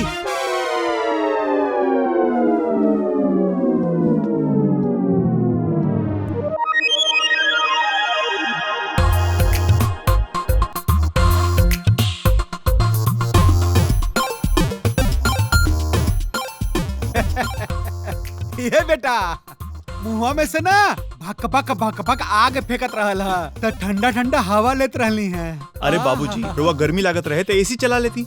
वो फ्रिज है, ओमे खाए पिए के सामान रखल जाला। बच्चवा, सहूर का ठिकाने ना और बने के बाद ज्ञानी जनतन से। चलनी हंसत या सूपे पे। अब जहाँ जाना वही जाना, रख मचा के रखा ना।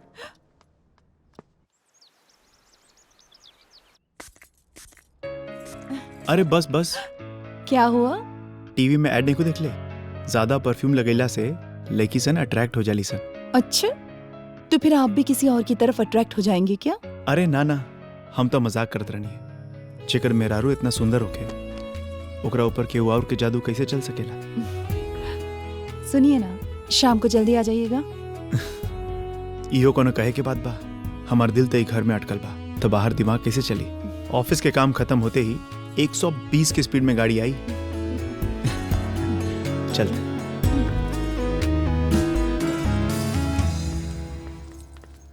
तोहरा चानी बा, रोज सवेरे बैठ के ठाट बाट से खींचताड़ू। अरे तो रहुआ के पेटे में काहे दर्द होता? हैं? माने कि हम लड़का के ब्याह से पहले हो काम करी, अब पतो लेला के बाद काम करी जनतन से। मुझे रंगी माछी बैठती चाह में पी। माई, हाँ बेटा? चलता नहीं ऑफिस। अच्छा, ठीक तू बा? अपन ख्याल रखिया और जल्दी घर आइया। हाँ। जा, टिफिन देलू हो? जी। अच्छा। लइका ना बा, बड़ा हो गइल बा।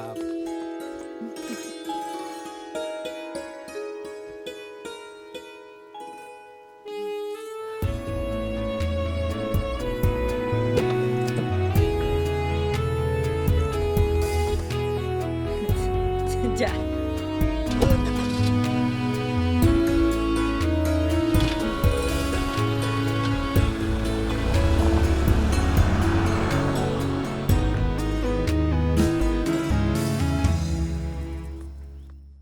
हम लोग आपके बगल में ही रहते हैं, हमने सोचा नई पड़ोसन आई है तो जाके मिल लें। अरे बहुत अच्छा किया जो आप लोग आ गए। अगर अगल बगल में रहना ही है तो एक दूसरे से जान पहचान होनी ही चाहिए। हाँ बिल्कुल। मैं अपने पड़ोसी से जब तक दिन में 2 बार बात न कर लूं, मेरा खाना ही नहीं हजम होता है। मेरे हस्बैंड इस चीज के लिए कितना टोकते रहते हैं, लेकिन मैं भी कह देती हूँ कि आप हस्बैंड हैं और मैं वाइफ। आप क्यों इस चक्कर में पड़ रहे हैं? खाइए पीजिए, टिफिन लीजिए और ऑफिस जाइए।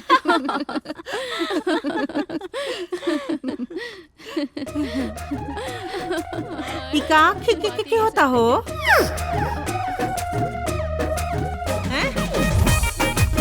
मने औरत का बात एक डेग न सुनाई देवे के चाहिए, और तू लोगन रावण जैसन खे खे खे कैले बाड़ू। हैं? ई कुल हमरा के पसंद नहीं के जनतन से। और तू लड़का के ऑफिस से आवे का समय होता, भूखल पियासल आई जनतन से, ओकरा खातिर तोरा के कुछ बनावे चनावे के चाहिए, तो तू भाई केनहन के संगे दाकियार तारू। हैं? नाश्ता पानी हो गई जनतन से? तो जा, आवा चला, निकला लो। चला जा, खाना बनावा जनतन से।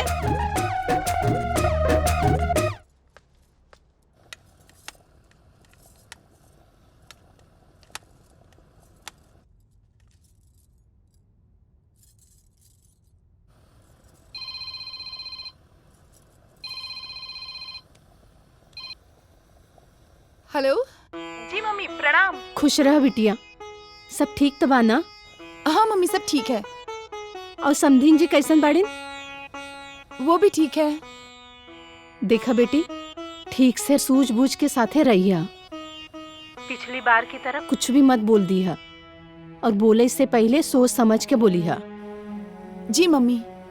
अच्छा मम्मी, मैं खाना बना रही हूँ। वो आने वाले हैं, हम बाद में बात करते हैं। ठीक बा।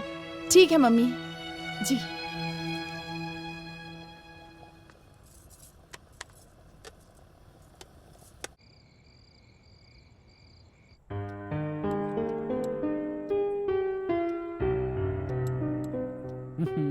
वाह, ये तो खनवा गौआ नियन लगत बा हो।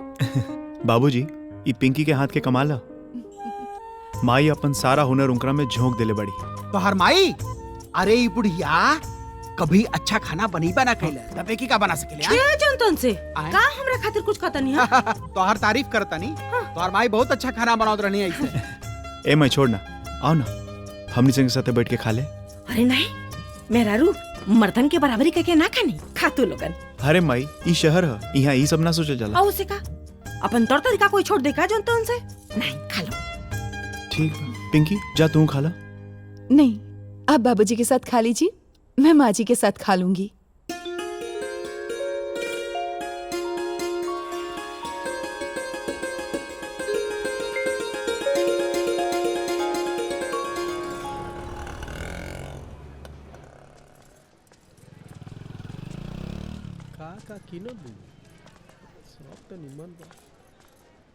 बेकार बा यार। अच्छा ना, चला ठीक नहीं। चलो। अरे माँ जी, ये देखिए ना, अच्छा है ना?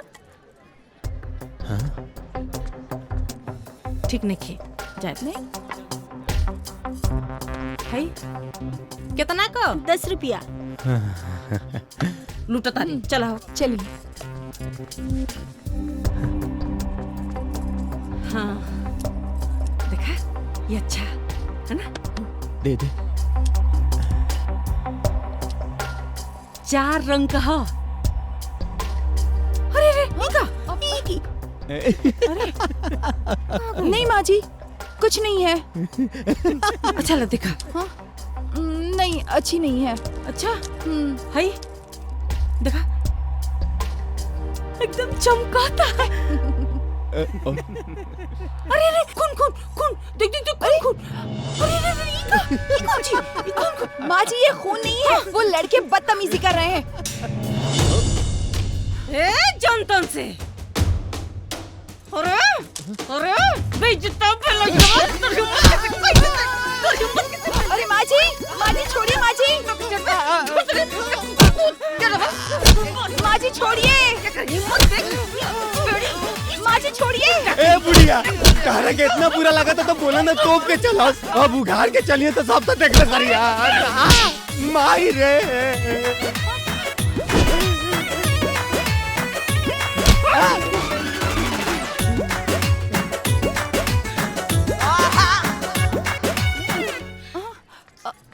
माँ जी। का भइल हो? हर बात जानल जरूरी बा का? चुप रही जनतन से। सुन, जाके सलवार समीज पहन के आओ। अरे कपड़ा बनावल है तन ढोपे खातिर। आगल कोई से कपड़ा के जे में तन उघार होके, हैं? सलवार समीज पहन के आओ जो।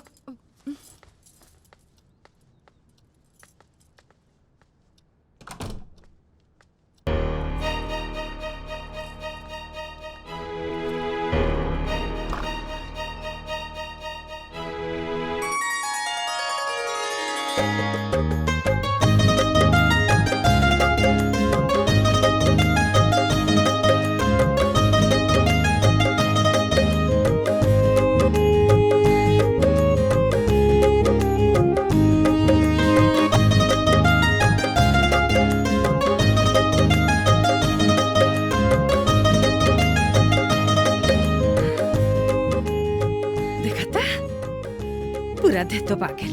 अब चलो बाजारे, अब चल। बाबूजी। बेटा, रहुआ एक्सरसाइज कल शुरू करी और पेट निकला था।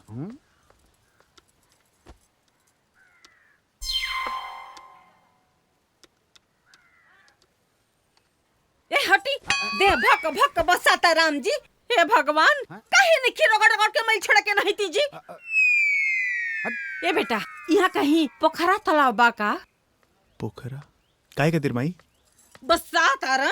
अरे इनकर कपड़वा ले जाके धोईती हम। माँ जी वॉशिंग मशीन में सब धुल जाएंगे। मशीन में हम्म। कपड़ा धोला? हाँ। साबुन लगा के? हाँ। अरे ए बेटा मैल भी रगड़ रगड़ के छोड़ देला। सारा मैल निकल जाए। हाँ। अच्छा जॉनतन से। अच्छा पगलेटा है भैया।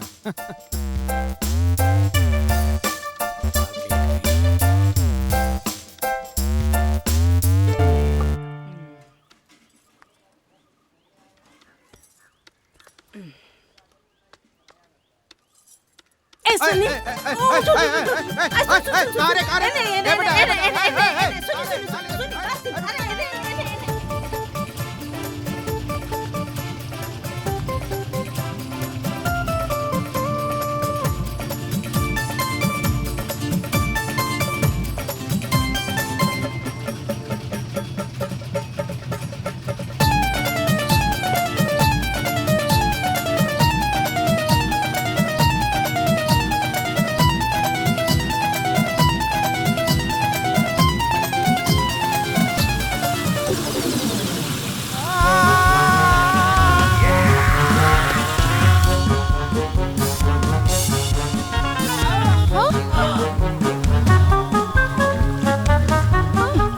अरे माई छोड़ो। अरे बुढ़िया जान ले लेता था।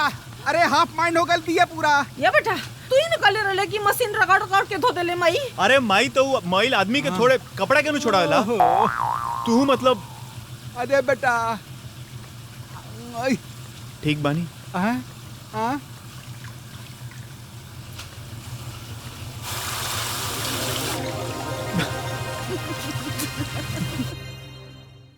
माई हाँ बेटा आज शाम के बाहर जाके खाना खाए ठीक बा? तैयार रहिए। अच्छा।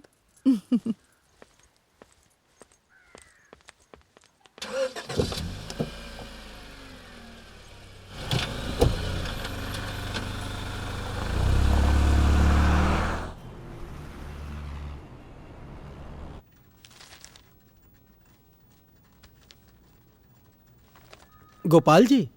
जी? मेरे बच्चे की तबीयत बहुत खराब है, अर्जेंटली मुझे हॉस्पिटल जाना पड़ेगा और ये फाइल अपलोड करना भी बहुत जरूरी है, तो प्लीज क्या आप कर देंगे? ठीक है दीजिए। Thank you. अपने बच्चे का ख्याल रखिएगा। Thank you so much.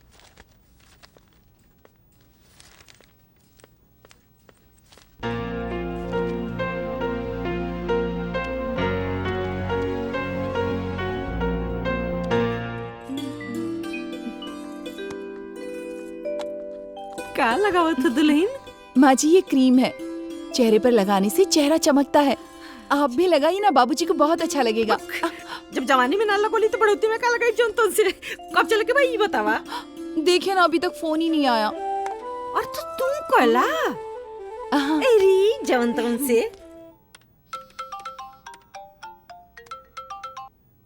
Hello. हाँ कब आएंगे आप? अरे निकले ही ला रही है तले को नया फाइल मिल गया, बस जल्दी कंप्लीट करके हम निकला था नहीं। तो फिर भी कब तक आएंगे? जल्दी आवे की कोशिश करते नहीं ठीक बा? बोला जल्दी आने की कोशिश करता हूँ। अरे तो उतय होई ना, काम आगल होई। चला ठीक बा। हैं?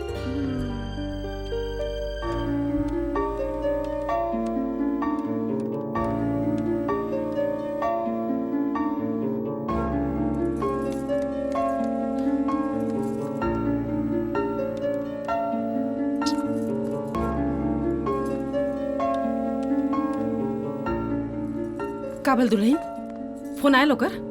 नहीं माँ जी अभी तक तो कोई फोन नहीं आया। अरे तब फिर कह के पूछ ला करा।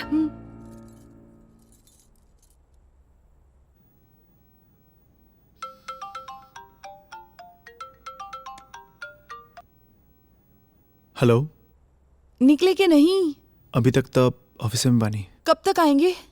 जल्दी आवे की कोशिश करते नहीं। फिर से वही बात, कोशिश करता हूँ जल्दी आने की। जौन तौन से काम आगल हुई, मत परेशान हुआ। हाँ आ जाई।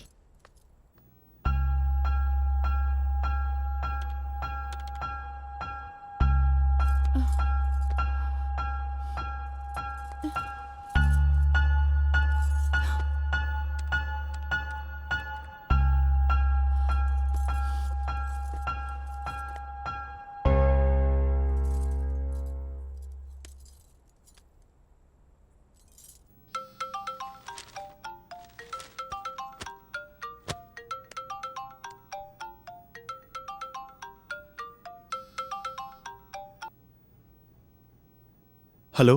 हाँ कब आएंगे? अभी तक तो ऑफिस में ही बानी। काम बहुत ज्यादा बा। हाँ लेट भी बहुत हो गइल बा। सारा रेस्टोरेंट बंद हो गइल होगी। आज के प्लान कैंसिल कर देवे के काल चलल जाई। ठीक है।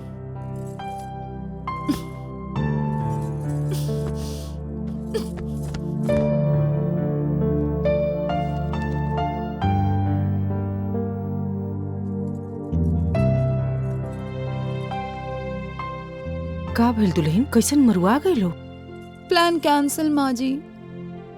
अच्छा हाई बतावा तो तब से आदमी रची रची के सजल धजल और ऊ कहता कैंसिल।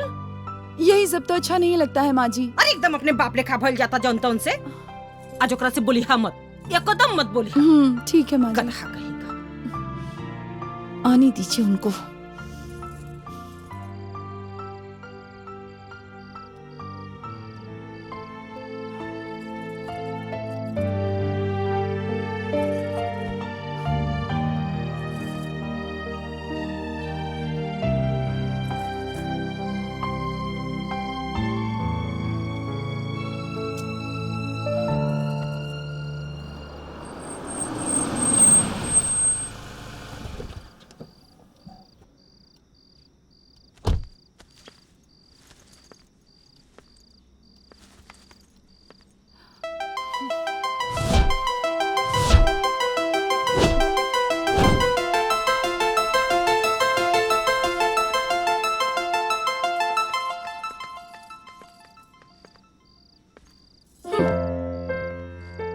सॉरी ऑफिस में इम्पोर्टेंट काम आ गइल रहे।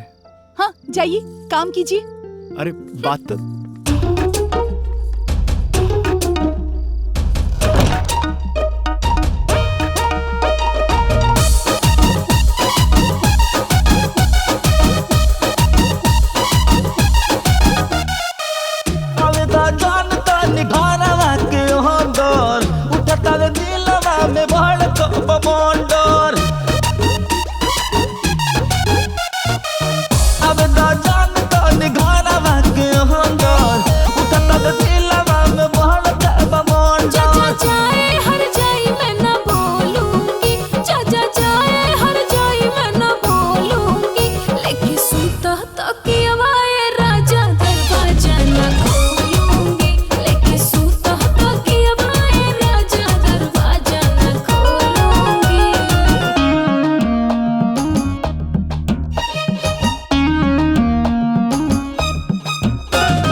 राजा दरवाजा न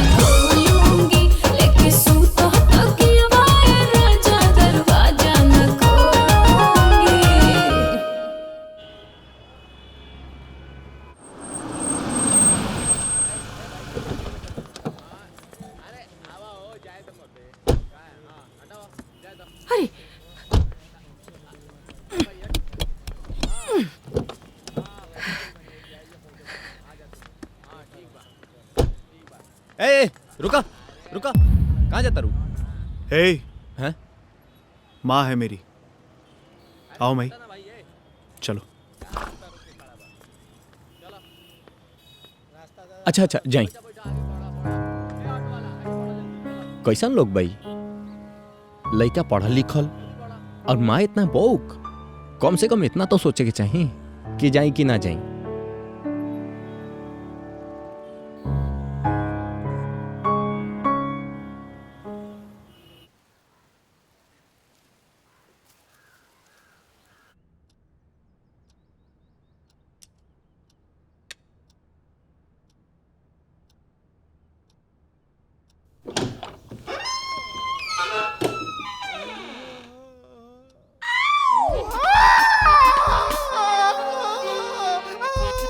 अरे बाप रे, भूत भूत भूत भूत भूत, अरे बाप रे बाप, ए बेटा, ए बाबू। हाँ अरे क्या हुआ? का भइल? क्या हुआ बाबूजी? गुसलखाना भूत बा। अरे का कहता अरे नहीं? ओकर उज्जर उज्जर मुंह बा, उज्जर उज्जर। घर पे भूत कहाँ से आई? भूत है?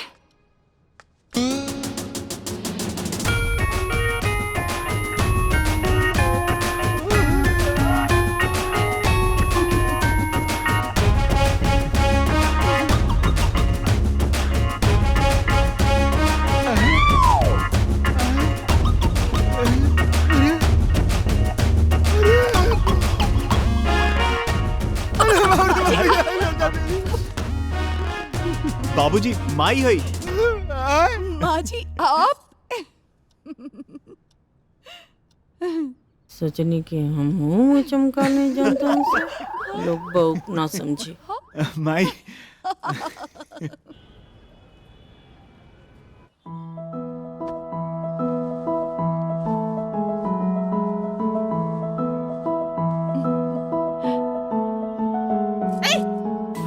कुछ नहीं होगा। मैम प्लीज इस तरफ घूम जाइए, प्लीज मैम, प्लीज, कुछ नहीं होगा।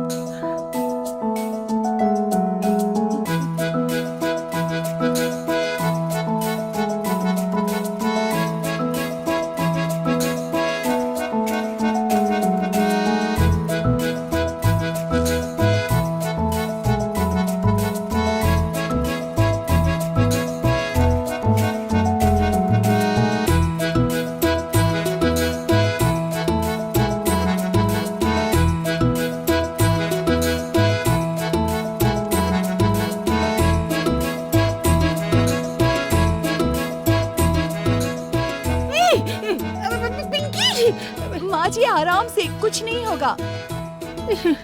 चक्कू छुरा कैंची कुल्ले के मुंह पर तोड़ तो नहीं तो।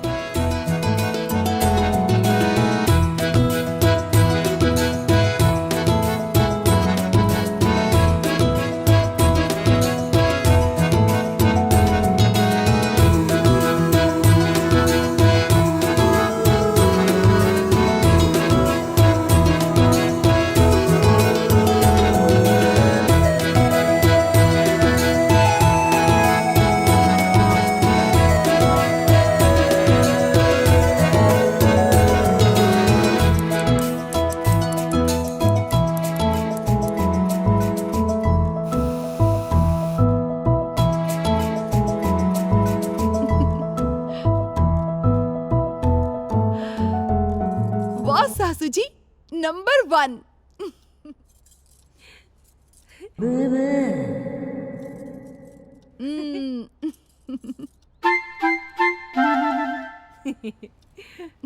करे अरे वाह माई, ते तो एकदम बदल गई बड़ी।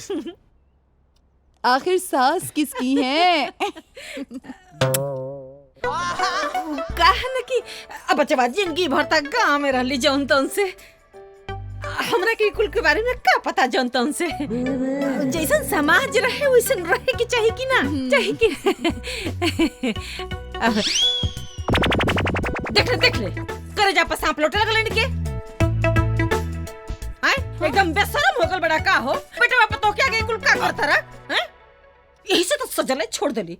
जनता ने दुल्हन गाँव ने आयल रहली, एक हाली तो बोरिन लगौली मुहे में। ऐसा नहीं बुढ़ावा नजर लगौलस ना, 2 महीना लेबे मारली बच्चिया। तौले तो हम सौदले छोड़ देली। जय बा।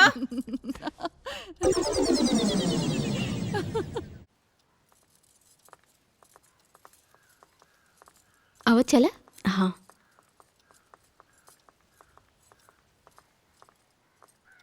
पिंकी, ए पिंकी। अरे तुम लोग, आज मेरे बेटे का बर्थडे है, तुम शाम को पूरी फैमिली के साथ जरूर आना। हाँ जरूर आएंगे। अरे आओ अंदर। ना ना पिंकी। हाँ अरे वो लोग के अंदर लेके आवा। अरे जुंदन से आवा, लोग बैठा ना।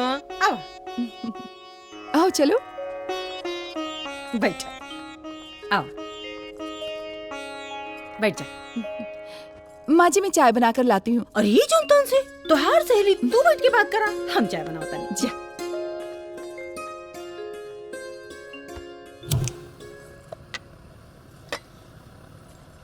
आप लोग 2-3 दिन से दिखे नहीं, कहाँ थे आप लोग? शादी में गई थी। अच्छा। चिनिया कहाँ धैले हैं?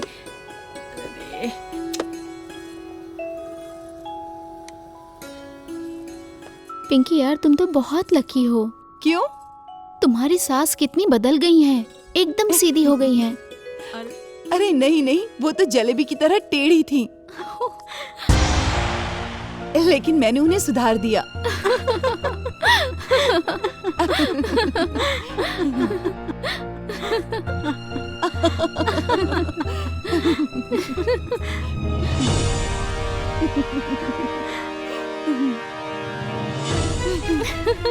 अरे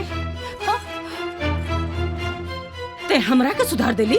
नहीं तोरे तनी पावर हो गल कि ते हमरा के सुधार देली? नहीं माँ जी। अरे तोरे पूरे खानदान में इतना नहीं के पावर कि हमरा के सुधार दे।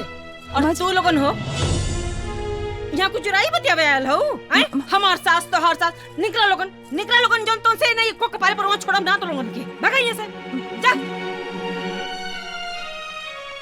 का भाई लोग? अरे होई कहतिया कि हमारा के ही सुधार देला। माँ जी गलती से मुझसे निकल गया। अरे ना रे दादा, तोहरा मन का भावना हमरा सब समझ में आ गई। गोपाल के फोन लगाई फोन गोपाल के। लगाई ना जी, लगाई फोन।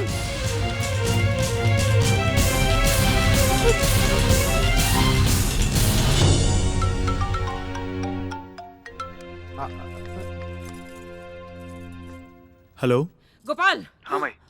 हमार बात ध्यान से सुन। हमार काल टिकट तू कराओ ट्रेन का। तोरे मेहरारू के संगे हमके 1 सेकंड नहीं रह के। अरे कह दिया कि हमारा के सुधार देलस रे। माई जायदा ना। रुको चुप रही, यहाँ रह के बार हुआ के तो रही, बाकी हमरा के यहाँ नहीं रह के। अरे माई हमारी बात तो सुन, छोट मोट बात पे ऐसे ना किसी एक टाइम। छोट बात? तोरा के छोट बात लगता रे। हमार काल के टिकट कराओ, नहीं तो घर से हम काल निकल जाए। बस हमरा के यहाँ से जाए के बाद सुन। माई पकड़ी माँ जी, माँ जी।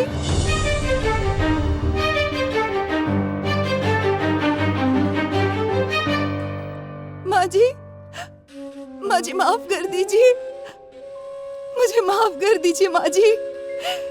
अब गलती नहीं होगी, मुझे माफ कर दीजिए।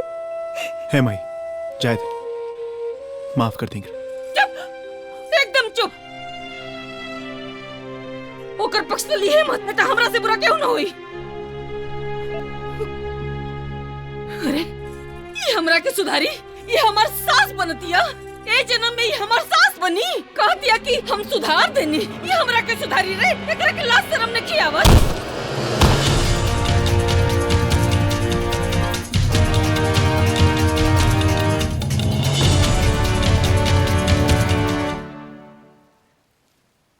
कोई प्रॉब्लम नहीं है, एकदम फिट है। आप लोग जरा उनका ध्यान रखिएगा क्योंकि वो माँ बनने वाली हैं। हाँ। मैं चलता हूँ। Thank you doctor. जी जी।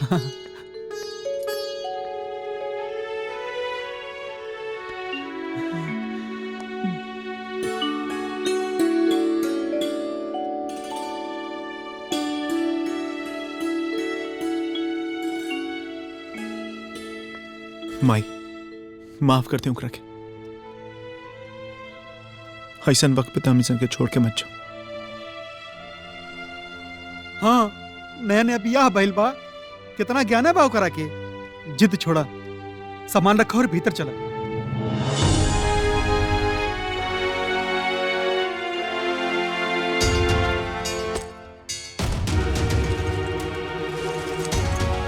माई,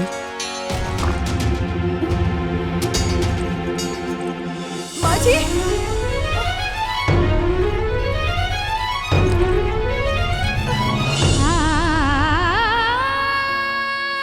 माँ जी मत जाइए, मत जाइए माँ जी।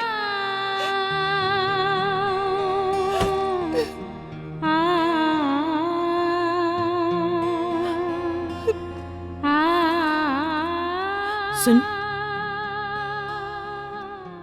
तै जी चाहे मर, हमरा के कोनो फर्क नहीं। मत बुझे कि जौन तौन से हम तोरा खाते रुकता नहीं। तोरा पेट में जौन हमरा बेटा का निशानी पला था ना, हम ओकरा खाते रुकता नहीं। गोपाल, इनकरा खातिर काजू, किशमिश, बादाम, छोहाड़ा और गाय के 2 किलो दूध को उठौना लगा था।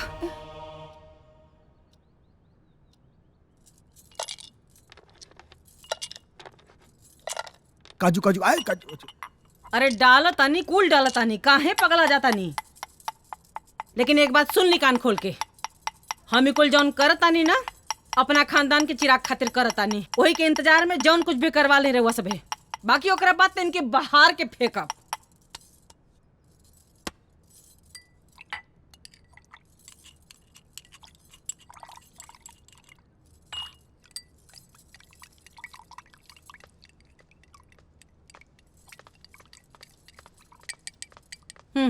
पकड़ पकड़। एको बूंद गिरे की ना चाहिए, नहीं तो बता दे हम। एक बार बच्चा हो जाओ, उसके बाद मरा चाहे जिया, हमरा के कुछ लेवा देवे के नहीं खेई। हाँ, अरे ठीक ढंग से बोला। ठीक है, ढंग से बोला तानी। और रुआ ढेर पुटर पुटर मत करी, नहीं तो रुआ को उपाय लगाए तो बता देता नहीं। पी।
पल में झगड़ा, पल में प्यार है मनमौजी सासू जी हमार।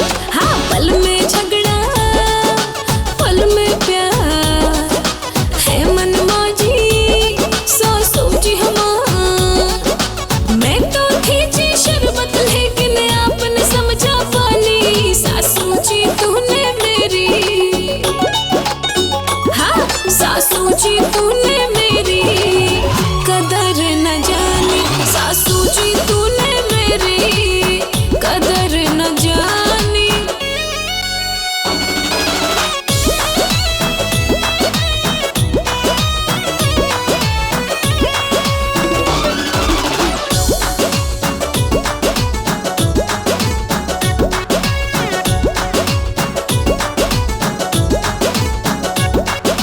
तरमस हरदम चलता रहता आपका, अजी हरदम आपका।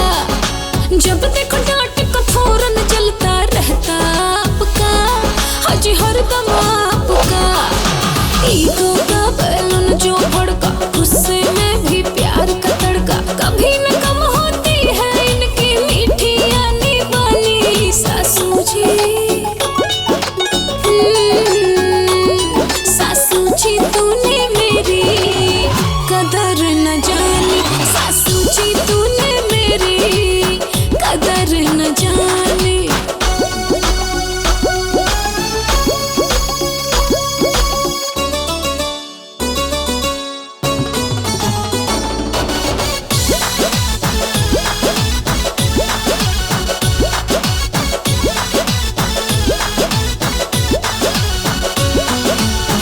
मीठी तीखी बातें हैं, ये दुश्मन बड़ी प्यारी है, मुझ पे धौंस जमाने की इनकी बड़ी तैयारी है। क्यों जी गाली देती है, बहू भी आपकी बेटी है।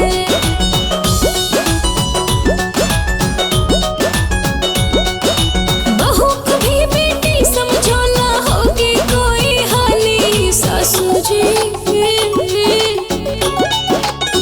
हाँ सासू जी तूने मेरी कदर न जानी, सासू जी तूने मेरी कदर न जानी।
हे भगवान, बच्चा के बचा ला।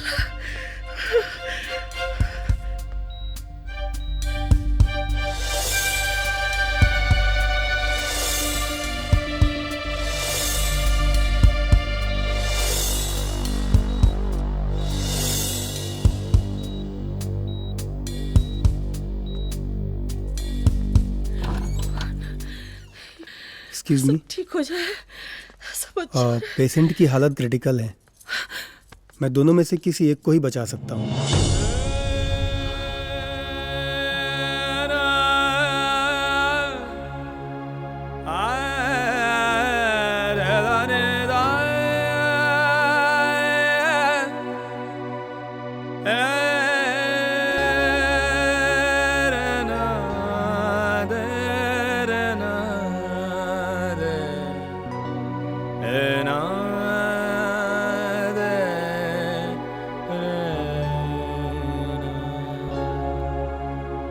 अरे आप लोग जल्दी डिसीजन लीजिए।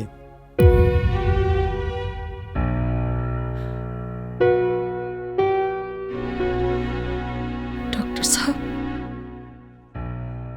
हमारे पतोह की बचा ले।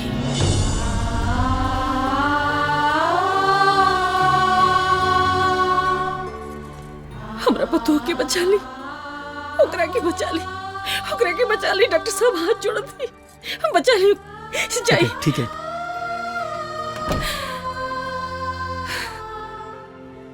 कारे पागल, तू का समझ ले, वो हमरे घर का लक्ष्मी है बेटा। और हम भले पद में सास ही जी, लेकिन हमरो अंदर तो एक ठे माँ का दिल है। ठीक हो जाए,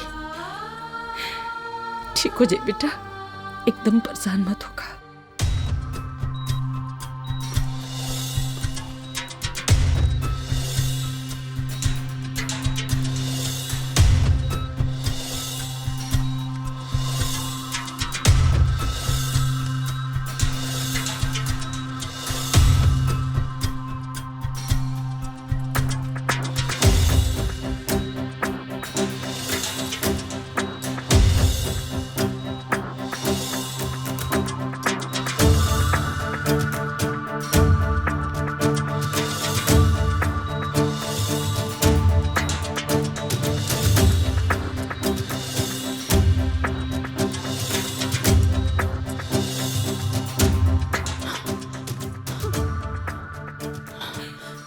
पिंकी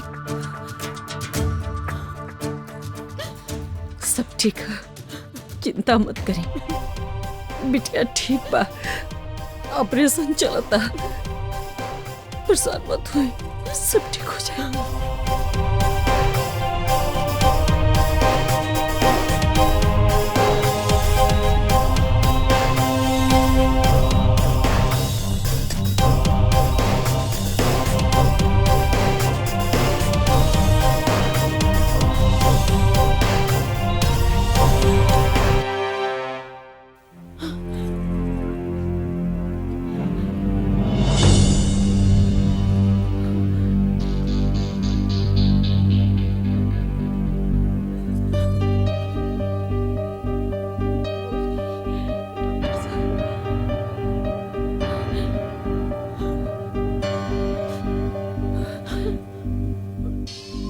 डॉक्टर साहब, माँ और बच्चा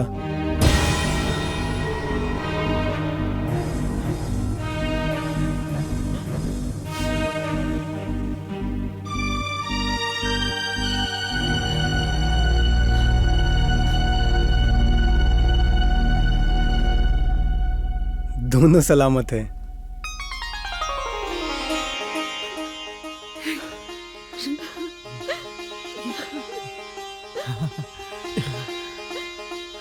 हे भगवान,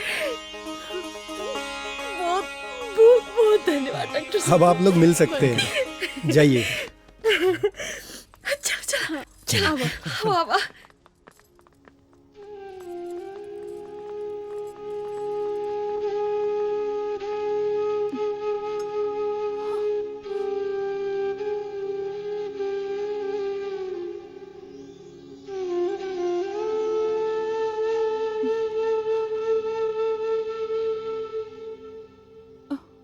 माँ जी, मैंने आपके घर का चिराग दिया है, अब तो आप मेरी कद्र करेंगी ना?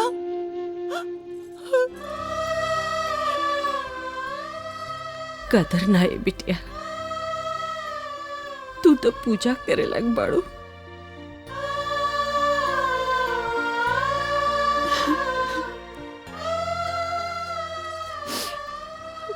जोन होगा भुला जा। सुन, जोन तुमसे एक बात कही,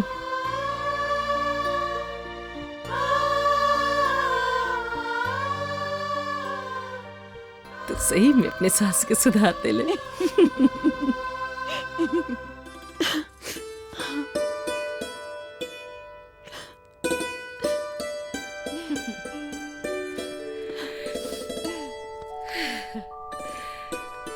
सुनिए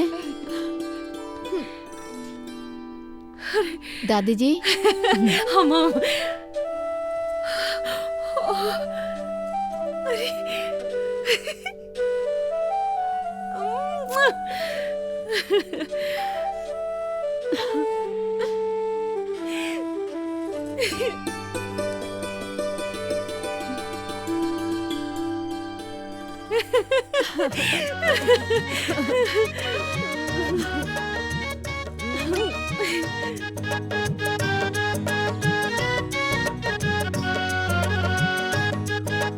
लो लो लो लो लो लो।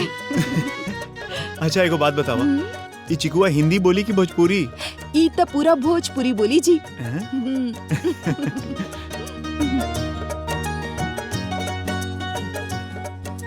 ए माई, एगो बात कही। हाँ बोला। हमार ससुई बिया नु। चुप, एकदम चुप। मर जोन झापड़ ना की बुद्धि एकदम ठिकाना हो जाए। करे यहाँ हमार खुशी से करेजा फटता, अतः हमारे काने में बीस करता रे जोन से। जाके चुपचाप सास का सेवा करे के बाद, बुझाइल? ठीक बा। हाँ।